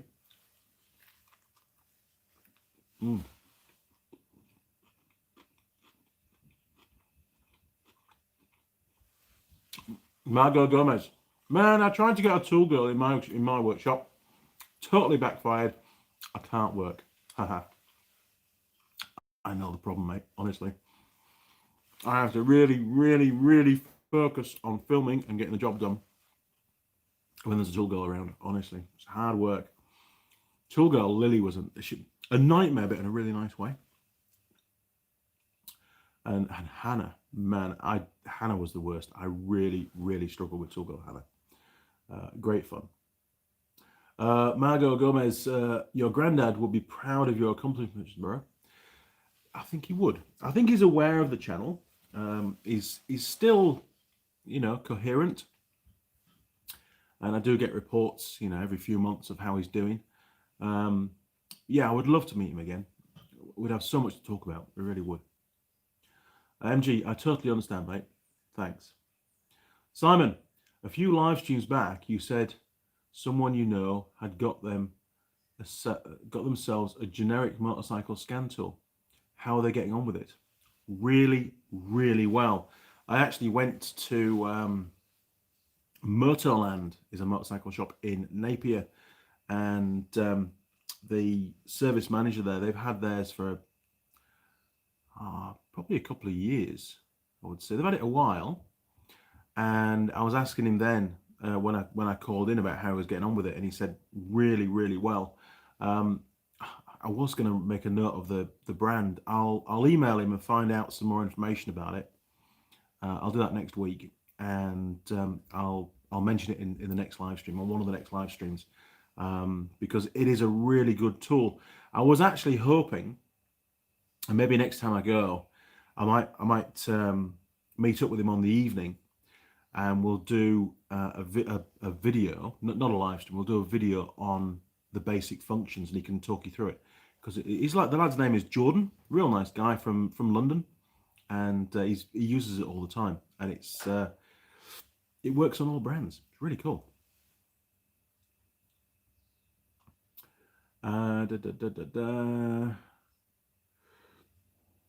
Gatis Zavenskis, I think that is. You don't have to move back to the UK. Why not go back for a couple of weeks to visit friends and family? Gatis, I can't go back. I can't elaborate any further than that. I'm not going back. Jim K. So you got a mail call. Jim, thanks for that. Right, we did. Now, it was a self-instigated mail call. I'll just put my sandwich to one side. Here it is. Now, it did get a little bit damaged in the packaging, but I'm hoping what's inside isn't damaged. So, I don't know if Steve from Simply Diagnostics is watching or not. God. Right, let's find out. Oh, it's inside out. I'll get rid of that. Bear with me, people. Oh, I see.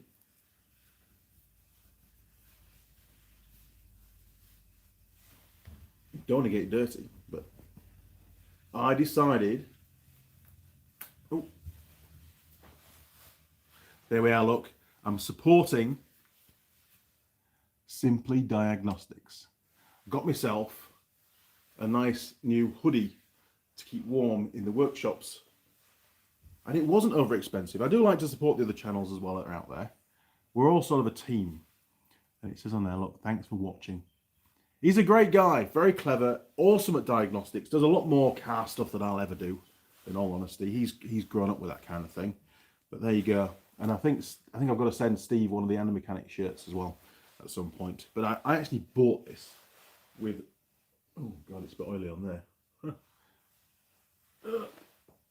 That'll do.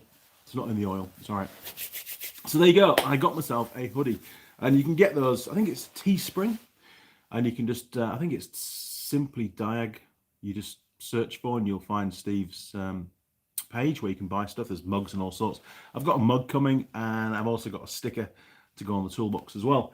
You know, I think it's very important that we all support each other, as YouTube channels, the automotive ones. There is a bit of a group that we do every year. We do a Christmas video. And we all do like a little 30-second segment and it all gets bolted together, edited up. And then we all release the same video at the same time across the world, and that's a really nice thing to do. And I hope we do that again this year coming. It'll be the 3rd year from memory that that we do it, if we do it this year. And I always do it with one of the Tool Girls. And I think the last one we had to film in November because that was the last filming day before Christmas. So, and I remember pushing Keith to do it because he wasn't sure whether they were going to go ahead or not. So there you go, that's the mail call, Jim. So I'm going to wear that maybe in the odd video, who knows? But I'm also going to get a shirt made up for Steve, which will have the Andy Mechanic stuff on it, but I'll also get his logo put on this side as well, so he'll be able to wear it when he goes out and about in the summertime and things. I might get him a black shirt rather than the blue one, I'm not sure yet. I might do, because all his stuff is themed black rather than blue, so maybe I'll do that. But I'm just waiting to get his size. He's not sent me the high def graphic, the logo, or his size for a shirt. So I'll have to chase him up on that because it'll take a few weeks to get it made, and then it'll take quite a few weeks to get back to the UK. Jim Haynes, I guess the old saying is really true. You can never really go home again. Correct. Sergeant Joe Smith, Andy Mechanic. Joe Smith will do your website in trade for a tool girl. Well, I would almost take you up on that, but tool girls are very, very precious to me. All of them, the ones that have come and gone, and the ones that are still around. I value them very much, and certainly respect them very much too. But the website is already allocated to a company. The contracts are all signed, so I'll keep my tool girls. Sorry, mate. Jim Haynes. I bought 3 items from Zazzle and got them all within about 2 weeks. That's really good, Jim. Thank you very much for your support. I appreciate that. And certainly delivery times do tend to vary quite a bit, based on where you are in the world and how long it takes for shipping. This mug, which is really cool. Look, you can get this from zazzle.co.nz. Just do a search, Andy Mechanic YouTube, and it'll take you there. I think there's also a link in the description as well. I keep forgetting about that. And this actually took about 5 weeks to get to New Zealand. I actually thought it had got lost. So when it finally turned up, I was very, very happy. Mrs. Mechanic wasn't over happy, but I'm really happy about it. I've got 4 more of the stand. Oh, here we are. Look, God, I've got to drink my hot coffee now. I did actually order some more of these standard mugs because I gave a few. I gave 2 to Jared and his mate that run Forge, and Brandon got one at Teng. I've not yet sent one to Pico. I'll have to do that. Get one sent over there, and one to where is it? One to Nobby as well. Look, I have to send it to the Nobby guys because they sent me a lot of gear for the Tool Girls as well, which we've not yet managed to do a video on. Terrible. Well, hang on a minute. Wow, that is still about the same temperature as this coffee. That's almost, well, it's like lukewarm. It's been sat there for about 15 minutes. I should pour it in there, really. Now then, Simon, cool, Andy. Cheers, Simon. Rose Ironworks. Andy has. Hang on it. Andy has. Oh, This is better. Andy, has COVID, punctuation's important, isn't it? Good job. Andy, has COVID affected the indigenous stroke Maori communities? I think it's affected everybody. I don't think there's any particular hotspots. I don't really know. I don't think they've even released figures on that.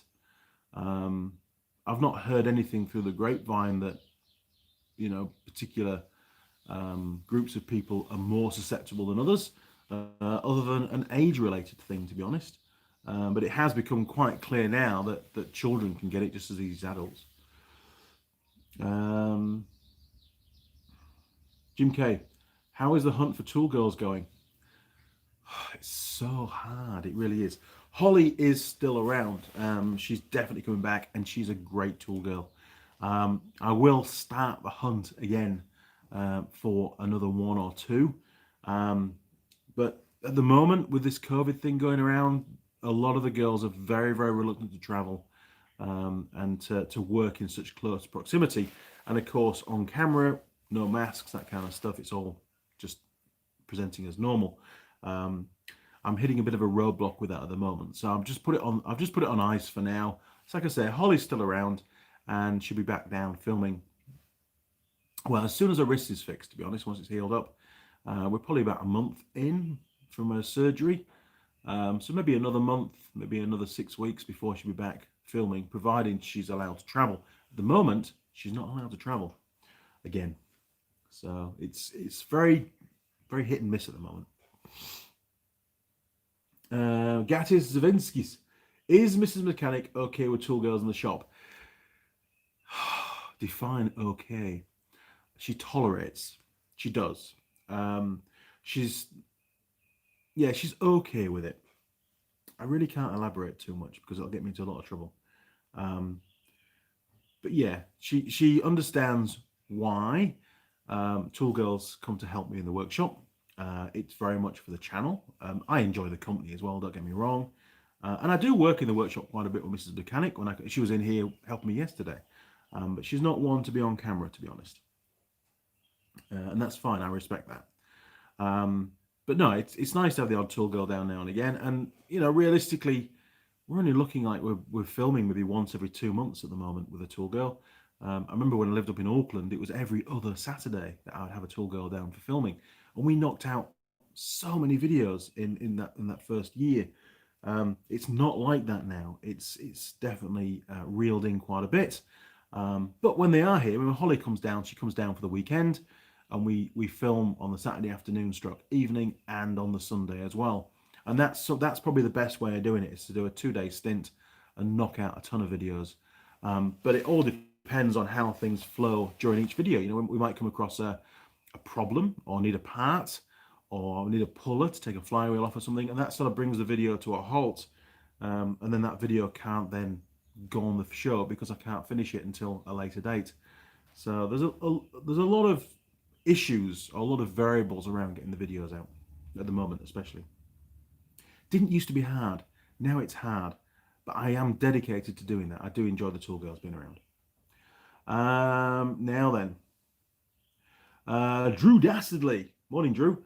Joe Smith, will trade a website for a tool girl. Blimey, he doesn't know what he's letting himself in for. He doesn't. They can be hard work. They really can. And very demanding, which is fine. I don't mind that. Now, I need to eat my cold sandwich before it freezes over.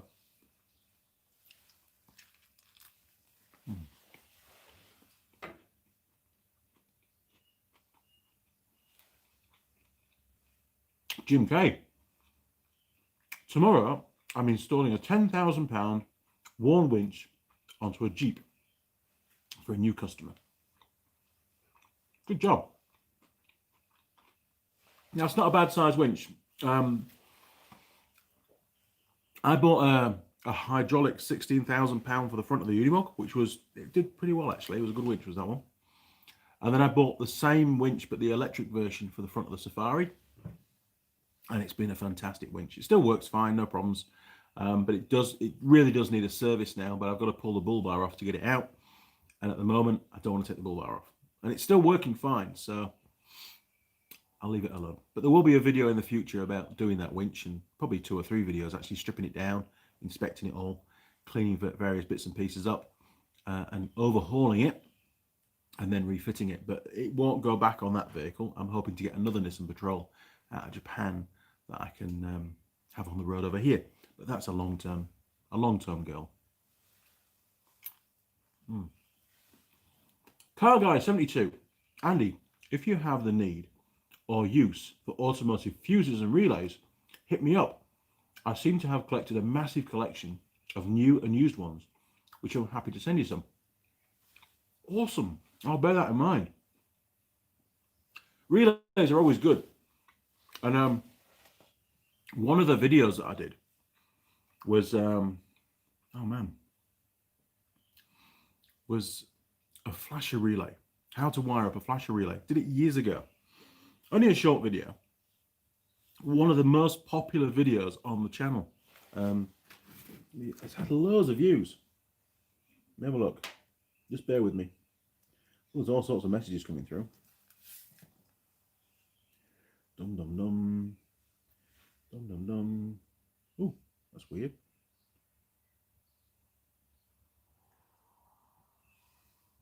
Just bear with me, people. So,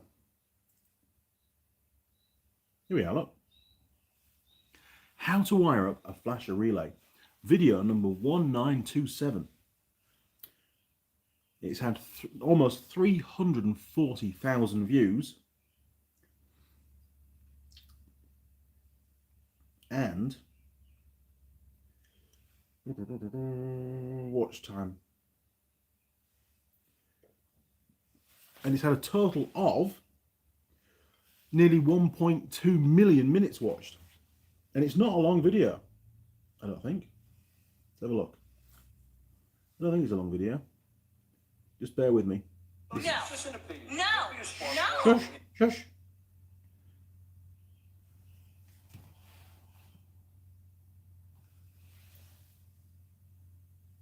Bear with me, people. I can't actually remember how long it is.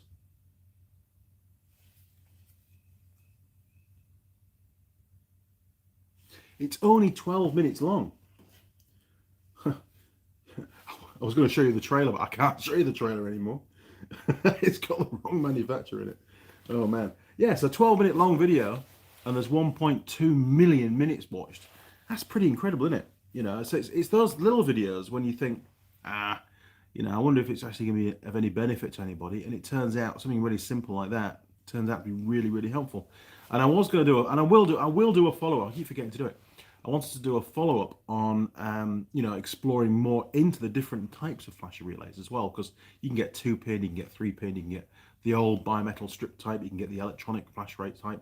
So, you know, I need to get my act together and get some more videos put together. So Car Guy 72, yes, I'll let you know. Simon Rawle, figures in the UK show that people with ethnic background have a higher chance of COVID. I don't know what the factors are though. That's weird, isn't it? Rose Ironworks, cheers Andy, bye for now. Cheers Rose Ironworks, we'll see you next time, and stay safe and enjoy your weekend. Jim K, that would be cool. It would be so cool to have a Unimog. It was a very, very cool machine, it was, and unfortunately when I left the UK I had to sell it, but I believe it got sold and shipped to Africa from memory. Drew Dassley, Simon Rawle, there is good evidence that vitamin D is needed. Darker skins don't get much from the sun, or as much from the sun. So the vitamin D sort of gives you a bit more resilience to not getting it. Now, very quickly,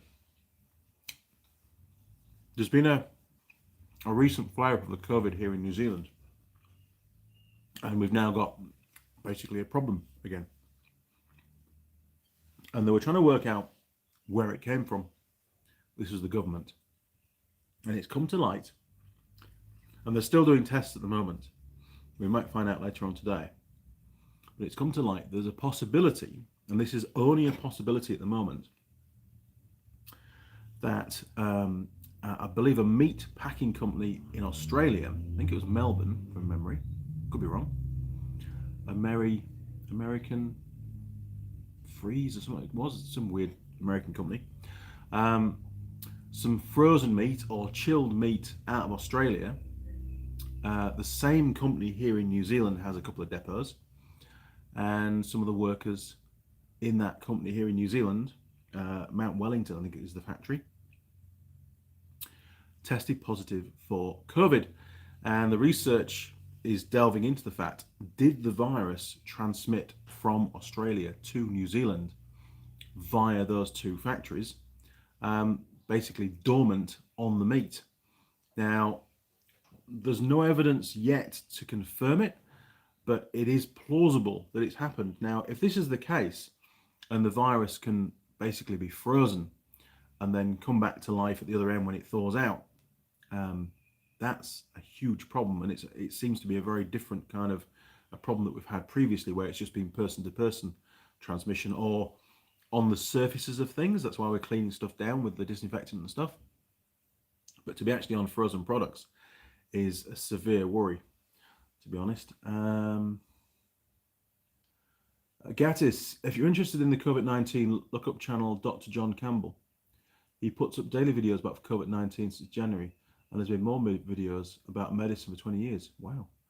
Jim K, wow, you would think cooking would kill it. Well, yeah, but this is just frozen meat, and I think it's the handling of the meat. You know, so it's the meat's now, somebody's bought the meat, or maybe it's been processed in the factory here where it has to be thawed out, and somehow, I don't know how, it's transferred from the surface of the meat, potentially, or it could be the packaging. I really don't know, and nobody does know yet. It could just be the surface of the packaging. Probably is. So the meat's been packaged, sealed up, somebody over there has contaminated it with the virus, it's now frozen, transported, defrosted, they've maybe picked up some of the ice off the outside of the packaging, and it's got the COVID in it, and then it's thawed out on their hands, and then they've touched the face or whatever, and then hey presto, it's transmitted. But I'm only guessing. You know, I don't know, but it is a possibility, and they are investigating at the moment, and if it turns out to be true, it's going to bring out a whole new level of restrictions for imports and stuff.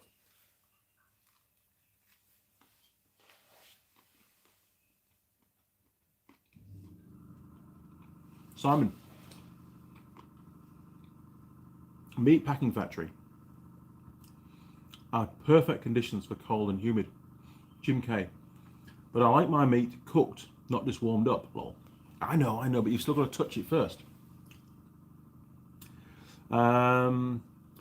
De papier flingermanar, I don't know.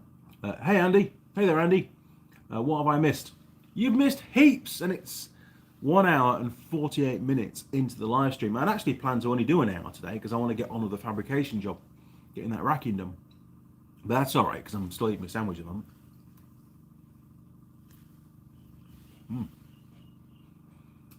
Mike Adams. Hey y'all, what's up Andy? Morning Mike. So, what's in store for the next week? Well, I'm going to continue with getting this racking project done. Somehow I've got to get hold of some paint. Don't know how that's going to happen. Now, Jared sent me down a load of black aerosol paint. Some of it's gloss, some of it's matte, but I won't have enough. I don't think aerosol paint's the right kind of paint for these beams anyway. I think we need to use some brush on much thicker, durable paint. So I might have to escape out tomorrow, or send Mrs. Mechanic. She's always good for errands. I'll send Mrs. Mechanic to Taupo and she can go and buy me some paint. And then at least we can I can get it all put up, make sure it all works properly, take it down, label everything. And usually I label it with punch marks. And then we can paint it all up, leave it to dry overnight, and then get it all put up permanent, and it's done then and finished. Because, I really don't want to leave it bare steel. What else am I going to be doing this week? Well, other than my normal day job, and I have still got a video to edit with Tool Girl Holly that we did a few weeks ago when she came down, of a Meccano build head to head. Remember we did a Lego build a while ago, which was great fun. Meccano build, we each basically start off with the same Meccano project, and we ask each other Top Gear questions every 5 minutes, and if you get the question wrong, then you've got to have a shot, or in this case, a drink of beer, a slug of beer. So it sort of all turned out a bit messy towards the end. It was good fun. I need to edit it up in a way that's nice and sort of snappy and short and not too long-winded, because the Lego one went on for hours. Very difficult to edit though, but I'll do what I can. There's again 3 cameras, so it should work out pretty well. But that's a massive editing task. It'll take me probably a whole day to edit that video. But watch this space. I'll try and get that done this week, in between getting the racking done and answering my mobile and emails and whatever else my day job requires. Sandwich is done.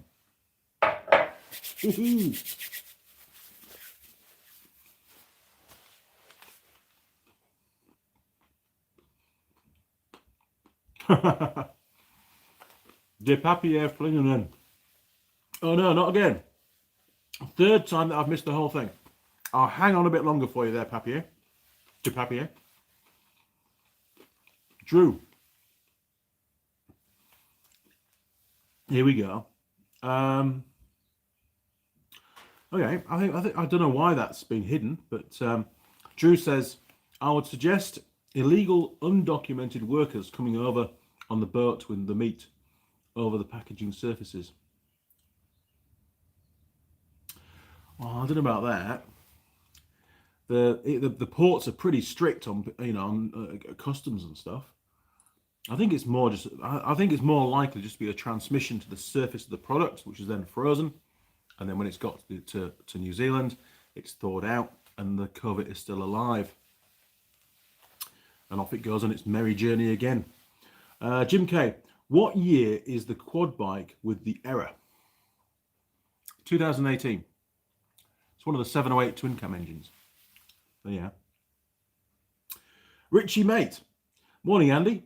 Got up early to catch the live stream and work on my Triton AC compressor, then timing belt. Good morning Richie, good to have you on board, sir. Quick Fix Pro, hi Andy, how are you doing? Wish you were good health. I'm fine. I'm really good actually. I'm not ill or snivelly or anything at the moment. Right arm's hurting still. It's not just the elbow anymore. It's now the shoulder as well. Don't know what's going on. Lost a lot of strength in that arm at the moment. I'm noticing that when I'm moving the steel work around. It hurts like hell. Yes, I went to the doctors. No, they couldn't see me. They were too busy. I just got a repeat prescription for my asthma spray that I got.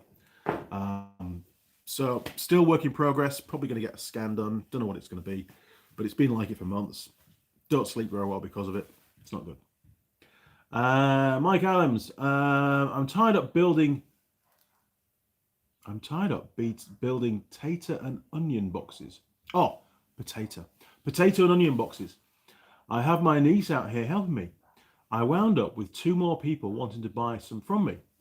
Very good. I do need to make some nice wooden boxes for my parts and stuff in the workshop, but that won't happen until I've finished the racking and things. Because I'm really against the plastic stuff. I mean, the little plastic 10-litre trays that I've got are really strong and durable. They're good. But anything bigger than that, what we call fish boxes over here, they're quite brittle and they easily get broken. And it becomes such a waste, So I think some nice wooden boxes, and I did make a load of wooden ones for my shed in the UK years ago, so it'll bring back a few memories to have that as well. Reconnect. We're back. Sorry, guys. We always seem to have a bit of a dropout near 2 hours, don't we? Maybe it's trying to tell me something. Connor K, sorry I'm not there to help with the fabrication work. I'm not as pleasant to look at as a tool girl, but I am a hell of a lot better at that kind of work. Oh, I bet you are, Connor. I mean, you've got a long history of working on the merchant ships, haven't you? De papier flung down. Why, thank you. How do I deserve that? Oh, by the way, it's Chris. Chris! I can say Chris a lot easier. Right, Chris, why do you deserve what? Sorry. Oh, no, you're all good. Because I just finished my sandwich and I've still got some coffee to go and I want another cigarette. Right, Chris. Okay. Mike Adams, message retracted. Drew Dastardly, COVID is not alive. Okay. See, I don't know. I'm just a mechanic. It needs a living host. Dead hosts don't work. Low and high temperatures destroy it.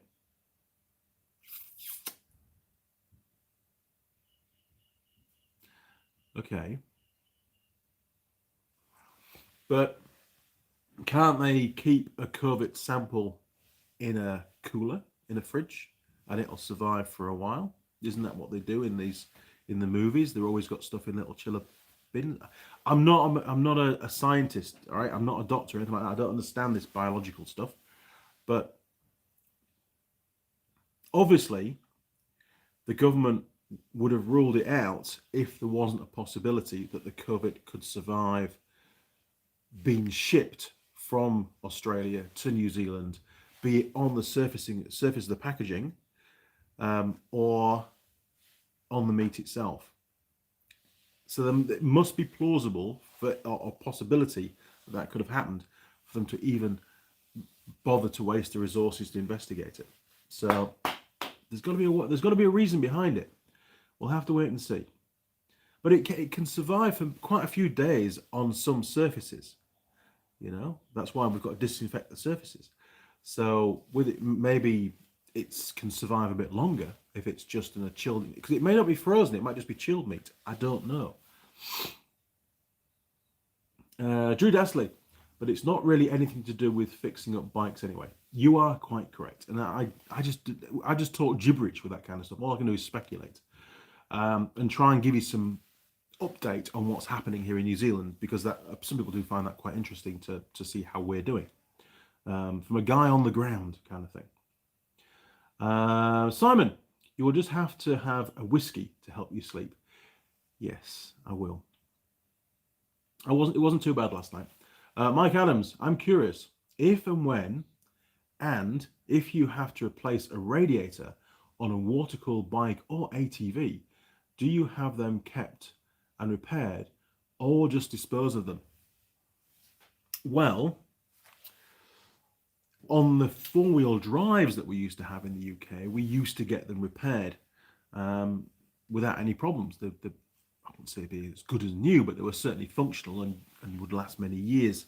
I also had the radiator repaired on Mrs. Mechanic's MR2 that was leaking. I don't think I bought a new one in. Whereas Team Henry, the little Suzuki Alto, that got a new radiator because that was cheap. It was only a small one, so I just bought a new one for that. On the ATVs and stuff, normally an aluminium radiator. Yes, they can be repaired. Most of the repairs that I'm involved with, and I have had some repaired when we couldn't get stock of a new replacement within a reasonable time frame for the customer.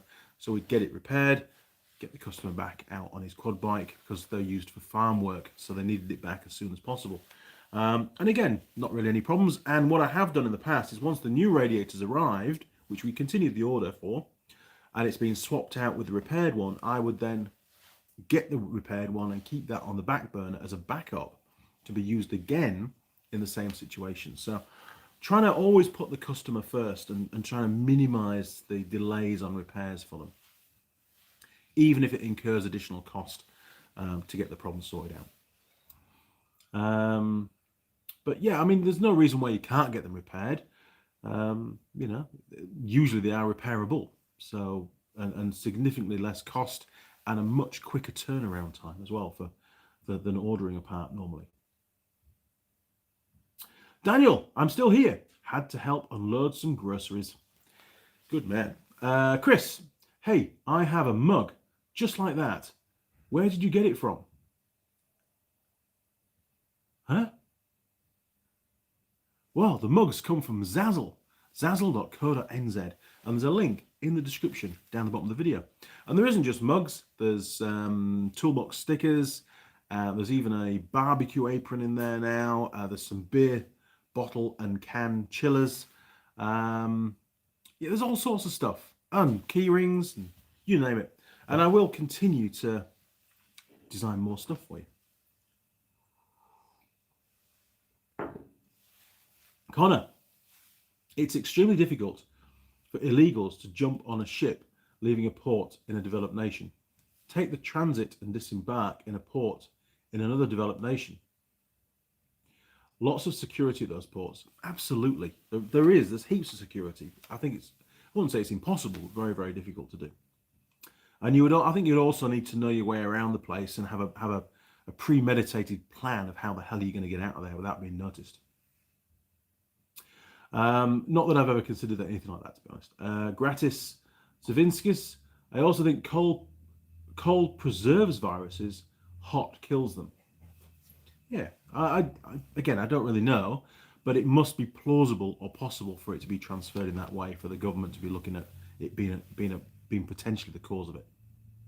Mike Adams, I was just thinking, if you keep the old ones that are halfway repairable, you can make a small swamp cooler out of them for the summer months. I've been watching Technology Connections. He did a video on swamp coolers. Very interesting. In some environments, they work quite well. I think it was the more humid the environment, the worse effect or the less effect they have on cooling, I believe. But yeah, I could do that. I have got a few spare ones at the moment. 4D4. You're familiar with a Dana 35 SLA axle? Not really. The seal where the drive shaft connects is leaking. Is it a regular pinion seal similar to the rear, or do you know? I don't know. Never worked on one of those. All the axles that I've worked on are all Japanese.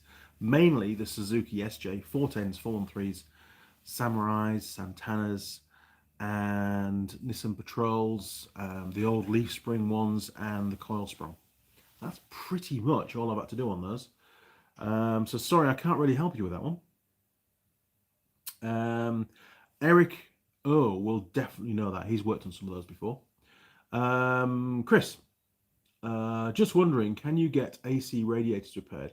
Mine's broken and I had to get a new one. Well, it's basically the same thing. You probably should be able to get it repaired. But if the repair guy looked at it and went, hey, doesn't look like it's repairable, you need to buy a new one, then he's the expert and he'll give you advice based on that. He's not going to turn away good work if it's going to be repairable, unless he was the one that sold you the new one as well. I don't know. Jim K. Andy, thank you for having another live stream. Once again, highlight of my week. Yeah, I do look forward to these live streams. It's actually a bit of downtime for me where I can just chill, have a chat with some of my mates. It's nice. Drew Dastley, swamp coolers work in places like Arizona, which are very dry. Yes, they are terrible in humid places. Technology Connections is a great channel. He's a clever chap.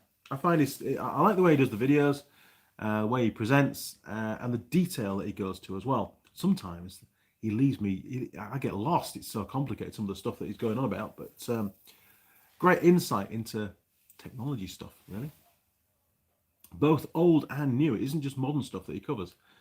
He did a really old toaster and how it worked, and that was good to see. Drew, last AC radiator I bought cost £20. £20 brand new? That's ridiculously cheap. Bloody hell.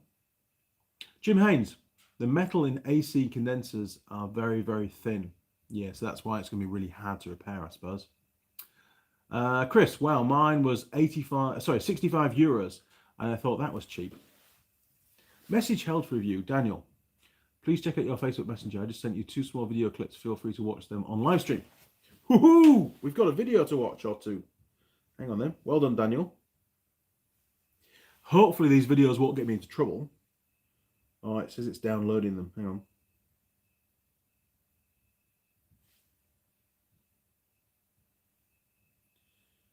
I'm going to watch it first.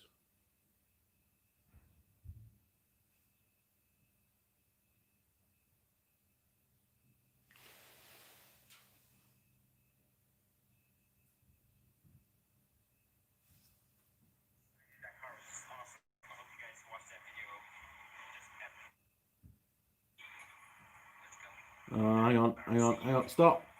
Control your phone. Right, see if I can do a rotate on it.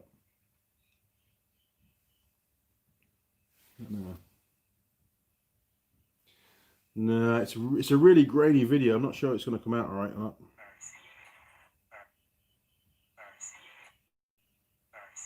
Stop it. Oh, you're a pain in the ass. All right, not too sure what's going on here. But anyway, here you go.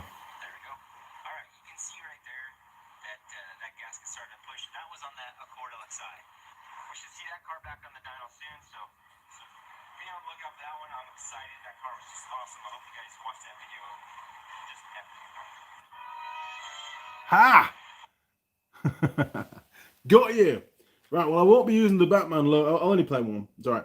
I won't be using the Batman logo, obviously, because it's not relevant to the channel, but it's something similar to that where you transition from one sort of perspective on camera to either another location or a different perspective. So, you know, for example, right, Tool Girl Lilli, back to the bench, and then we go do-do-do-do-do, and then we're back at the bench. So it could be quite cool, but it's taken me a while to get that set up, and I'm not really very good at doing animation and stuff on the computer. So, okay, Daniel, thank you for sending that video through. Hopefully you all enjoyed that. Bit of fun. Chris, I thought it would be hard because of the high pressure and small molecules. Possibly. Drew Desley, it was for a Renault Megane too. Lovely car. Daniel, no, they won't. No, they won't what? Oh, they won't get me into trouble. That's all right then. That's cool. Thanks, Daniel. Right, I think. Is that it? Right, I have one more cigarette. One more cigarette just to keep you guys on the channel for a little bit longer, no doubt. No, to give you a chance to give you final messages. That's what it's about. So, I was watching Colin Furs the other day, and he was doing a video on a new swing for his garden. He's done a really big swing in the past, but he did a sort of normal size swing for his kid, but it had lots of different adaptions so he could use it for the stuff. Really cool. And obviously Colin, what he's done is he's eradicated any mid-roll adverts on his videos, which is a great thing to do, and he's got 10 million subscribers, so he can easily do that kind of thing and not really affect his income too much. But one thing he was pushing, it was very tongue-in-cheek actually, he was pushing his merch, and I really liked the way that he did. It was very funny the way that he actually got his merch embedded in the video at different points, in different scenarios. For example, they were digging a hole with a digger, and he goes, "Oh, stop, digger driver, stop!" And he goes down in the trench, and he pulls back some of the soil, and sure enough, there's one of the Colin Furs safety ties buried in the soil. Obviously, he planted that, you know, when moving the camera, but it was just a really cool way of getting some merch out there. But it is very difficult to come across on the videos trying to promote merchandise for viewers to support the channel when they buy it without coming across as being too commercialized. And I try not to do that. I really try that. But on the other hand, I get asked for merch on a regular basis. So it's a bit of a double-edged sword. On the one hand, you design the merch and you get it all set up, and the various website that you agree to go with and stuff, and it's there. But then when you start telling the viewers that it's there, some viewers go, "Well, I don't want to buy any merch." Well, I understand that, and it's only there if you want to buy it. If you don't want to buy it, my apologies, you know, for even mentioning it. But segue, here we go. So if you haven't yet got an official Andy Mechanic mug, and I like these ones, these are really cool. And there's also lots of different options. This is another one that, this is Tool Girl Holly in the thermo mug, which only arrived here a few days ago, earlier in the week actually. Very, very cool. Stainless steel, by the way.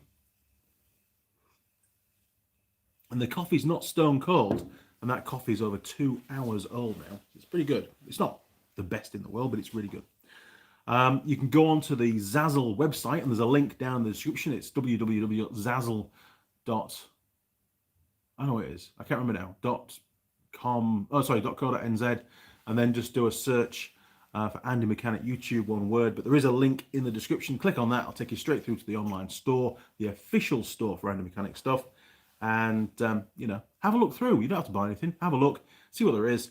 And there's always new products being added as well. So check it out.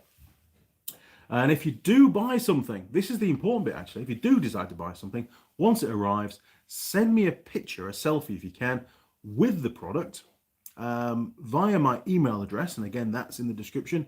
And I'll put you in the draw to win a ton, not a ton as in literal ton, but a mound of, a quantity of 10 tools. There's a socket set in there as well. And some Forge gear. So some of the sprays, and I don't know, I have no idea what will be in there yet, but that's the Forge stuff. You can check out all the different products online. You'll find them, just do a Google search. And some more Andy Mechanic merch will be thrown in as well, including one of these very smart jackets with all the logos, by the way. So it'll be exactly the same as the one that I have. I won't get it made until I know the winner, because then I can get it made your size, so it's going to fit. That draw will be held in December this year, December 2020, and one lucky entrant will get a big parcel turn up with all that stuff in. All paid for, obviously. It's a gift from me to you. So, what have we got? Oh my word. Simon's just about to pop off the top. Oh, nearly.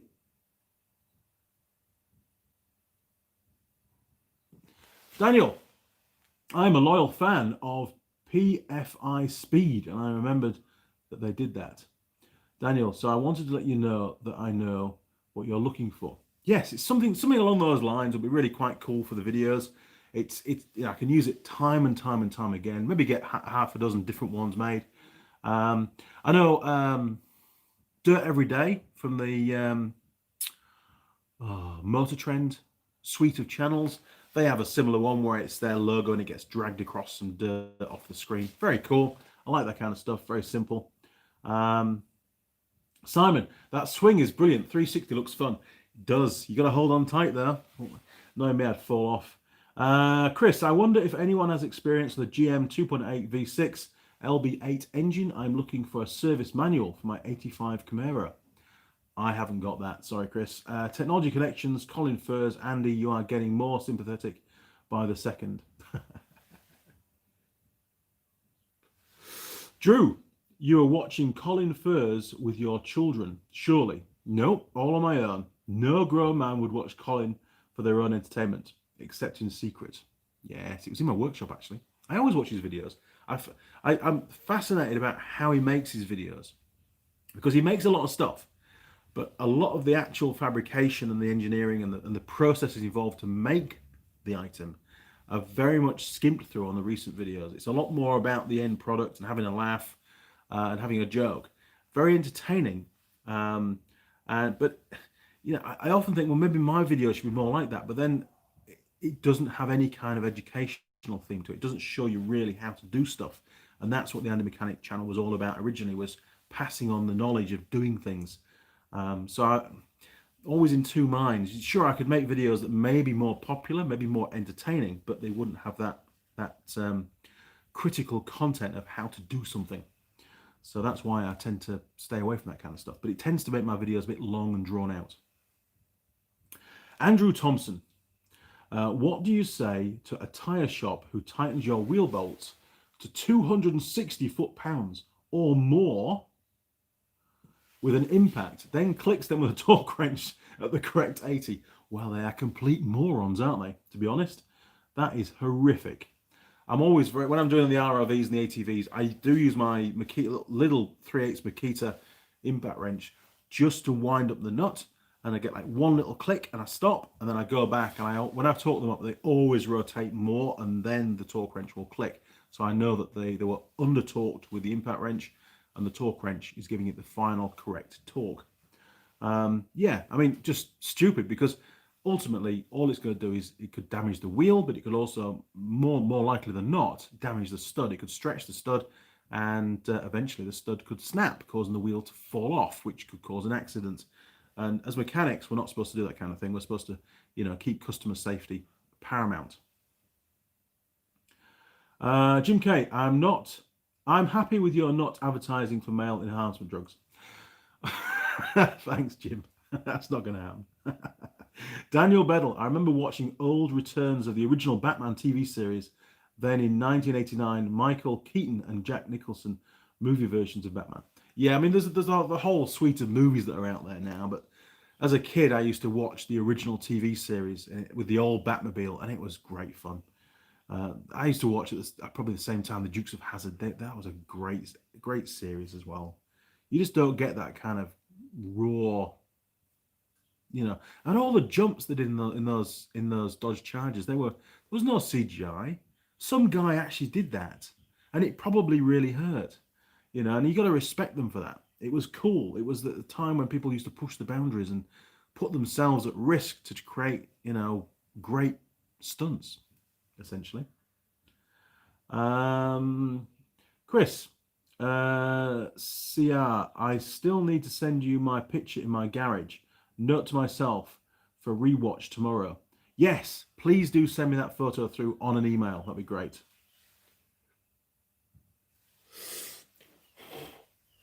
Gattis, I like new kind of commercials when channel owner clearly thanks sponsor for the video, reads its message and continues the video. Just make it clear that it's sponsored content. Yes, I mean, I don't really have any sponsored content. There's no official sponsors to the channel. There's plenty of supporters, both viewers, yourselves, and the companies that provide me product, be it free of charge, or if I decide to buy more, then I get it at a reduced price, which is very helpful and helps to keep my costs to a bare minimum. I mean, obviously, Pico Technologies, they sent me a couple of Pico scopes a couple of years ago, and I use those on a regular basis. Very, very helpful. But all they asked for was for me to use the scope in the videos, which I would have been doing anyway. The same with Teng. I need tools to do what I do, and Teng supply me a lot of the tools for free. A kind of support that has gone a long way to helping me to build not just the workshop, but the channel as well. And Brandon down there is extremely helpful. He's a real nice guy, and nothing's too much trouble. He's a good chap, really is. And he's very pleased with the way things are going. I mean, there's been over 60 million minutes watched. Is it 60 million? Oh, it's an awful lot anyway. Over 60 million minutes watched around the world of me using Teng tools. That's got to be good for them, hasn't it? And Forge recently came on board, and Jared's been great. He's constantly ringing me up saying, do you want some more product sending down? Never any request for payment. It's always just, hey, try this. This is a new product. See how you get on with it. He doesn't ask for anything in return. And that's fantastic. I get bombarded by emails every day now. Companies asking for advertising space on the channel, for me to do a video on a particular product. They'll send me it, and I do a video on how it works or how and show stuff. I'm not really interested in that. That's too hardcore. It's too full on for the channel. It needs to be a passive presence. Just product placement is really all that I do. And I only agree to it when I know that the products are good and that I'll endorse them, essentially. Jay Murphy, have I missed mail time? You have, but I'll show you what I got. And it's something that I ordered myself. In actual fact, there were two things. I ordered my own mug with Tool Girl Holly, one of the thermo mugs, which I'm very, very happy with. And I'll give Steve another shout out. So Steve at Simply Diagnostics, I decided to buy one of his hoodies. There you go, look, Simply Diag. And on the back, it says, this is what I like. Thanks for watching. He has a few really cool catchphrases that have really sort of stuck with Steve and his channel. And yeah, great guys. And there's a whole group of auto technicians, diagnostic technicians that all work together on various case studies and stuff. And they invited me quite a while ago to be part of their Facebook group. and a privilege to be amongst such awesome guys. Awesome being the word, to be honest. A great group of people, very, very intelligent and very knowledgeable in their field. My knowledge is quite different. I tend to specialize more on ATVs and ROVs and not really so much with cars. I do a bit, I do a reasonable amount on motorcycles as well, but not cars. My knowledge in the car world is really limited. Any kind of specialist knowledge will be limited to the little Suzuki SJ410s and 413s and the old Nissan Patrols. Old school stuff, not new stuff. So, some of your questions I just can't answer, unfortunately. MG, thanks, Andy. See you next week. Cheers, MG. We'll see you next time. Thanks for joining us and being on board for so long. John Dyer, hi, Andy and co from the United Kingdom. Good morning, John. Good to have you on board, sir. Drew Dassley, it's obvious who is supporting Andy, and he is using their products only if they work. Absolutely. And if I end up getting something that's not good, it's just junk, I won't even put it on camera, to be honest. It's just not what it's about. Simon, off to bed, Andy. Have a good week, mate. Cheers, Simon. Thanks for having you on board again, mate. And stay safe, Simon. I know things are not good over there. Daniel, Chris, Chilton has a shop repair manual for the Camaro, and so does Haynes. And you can also go to All Data to get service information about your vehicle. Well done, Daniel. Thank you for that. It's that's what we call collaboration. Roger Heaps, my son is first year apprentice, fitter welder, and all they buy is Teng tools for his workplace. Well, that's great news. It really is. Teng's certainly getting a lot more popular here in New Zealand. I was speaking to Brandon the other day, and Teng tools are available in the US, but only currently online. You can't buy retail from a retail store at the moment, although that will change. Some of the tools are manufactured in the States and also available under a different brand name, I think it was, or they use the same factory for production or something. And there was I think a 10-year agreement in place where they wouldn't sell in the States through retail outlets. That is due to expire soon, so Brandon says, and then you should start to see Teng tools on the shelf in your stores in the US, so you'll be able to buy direct. How cool is that? It's good, isn't it?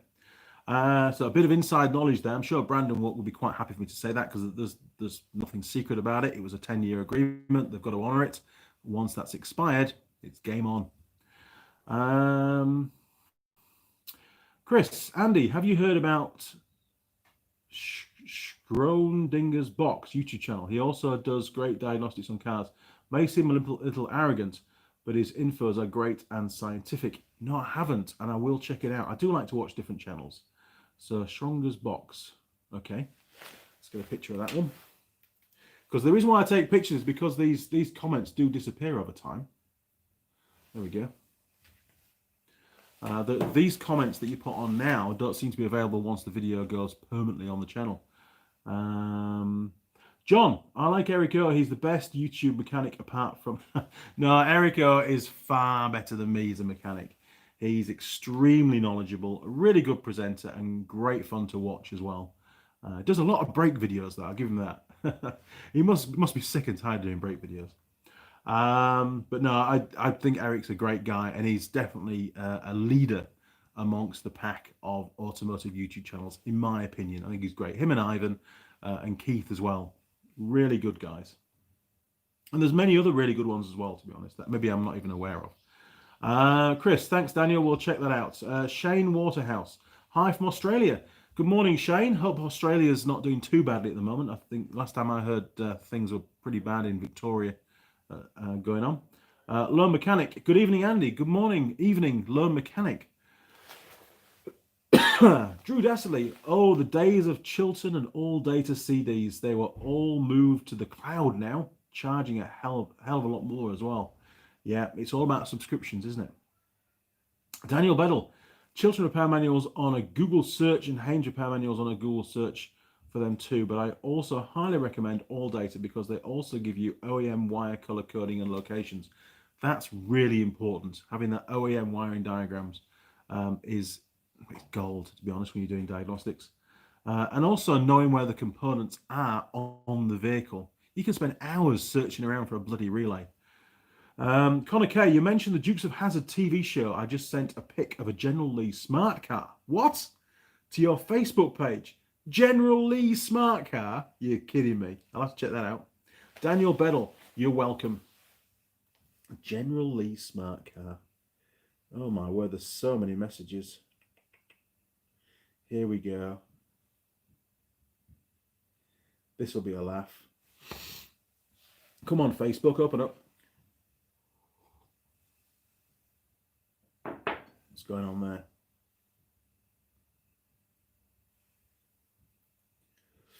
Try again.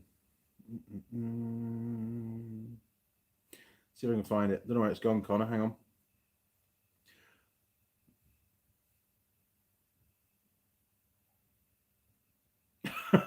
Really?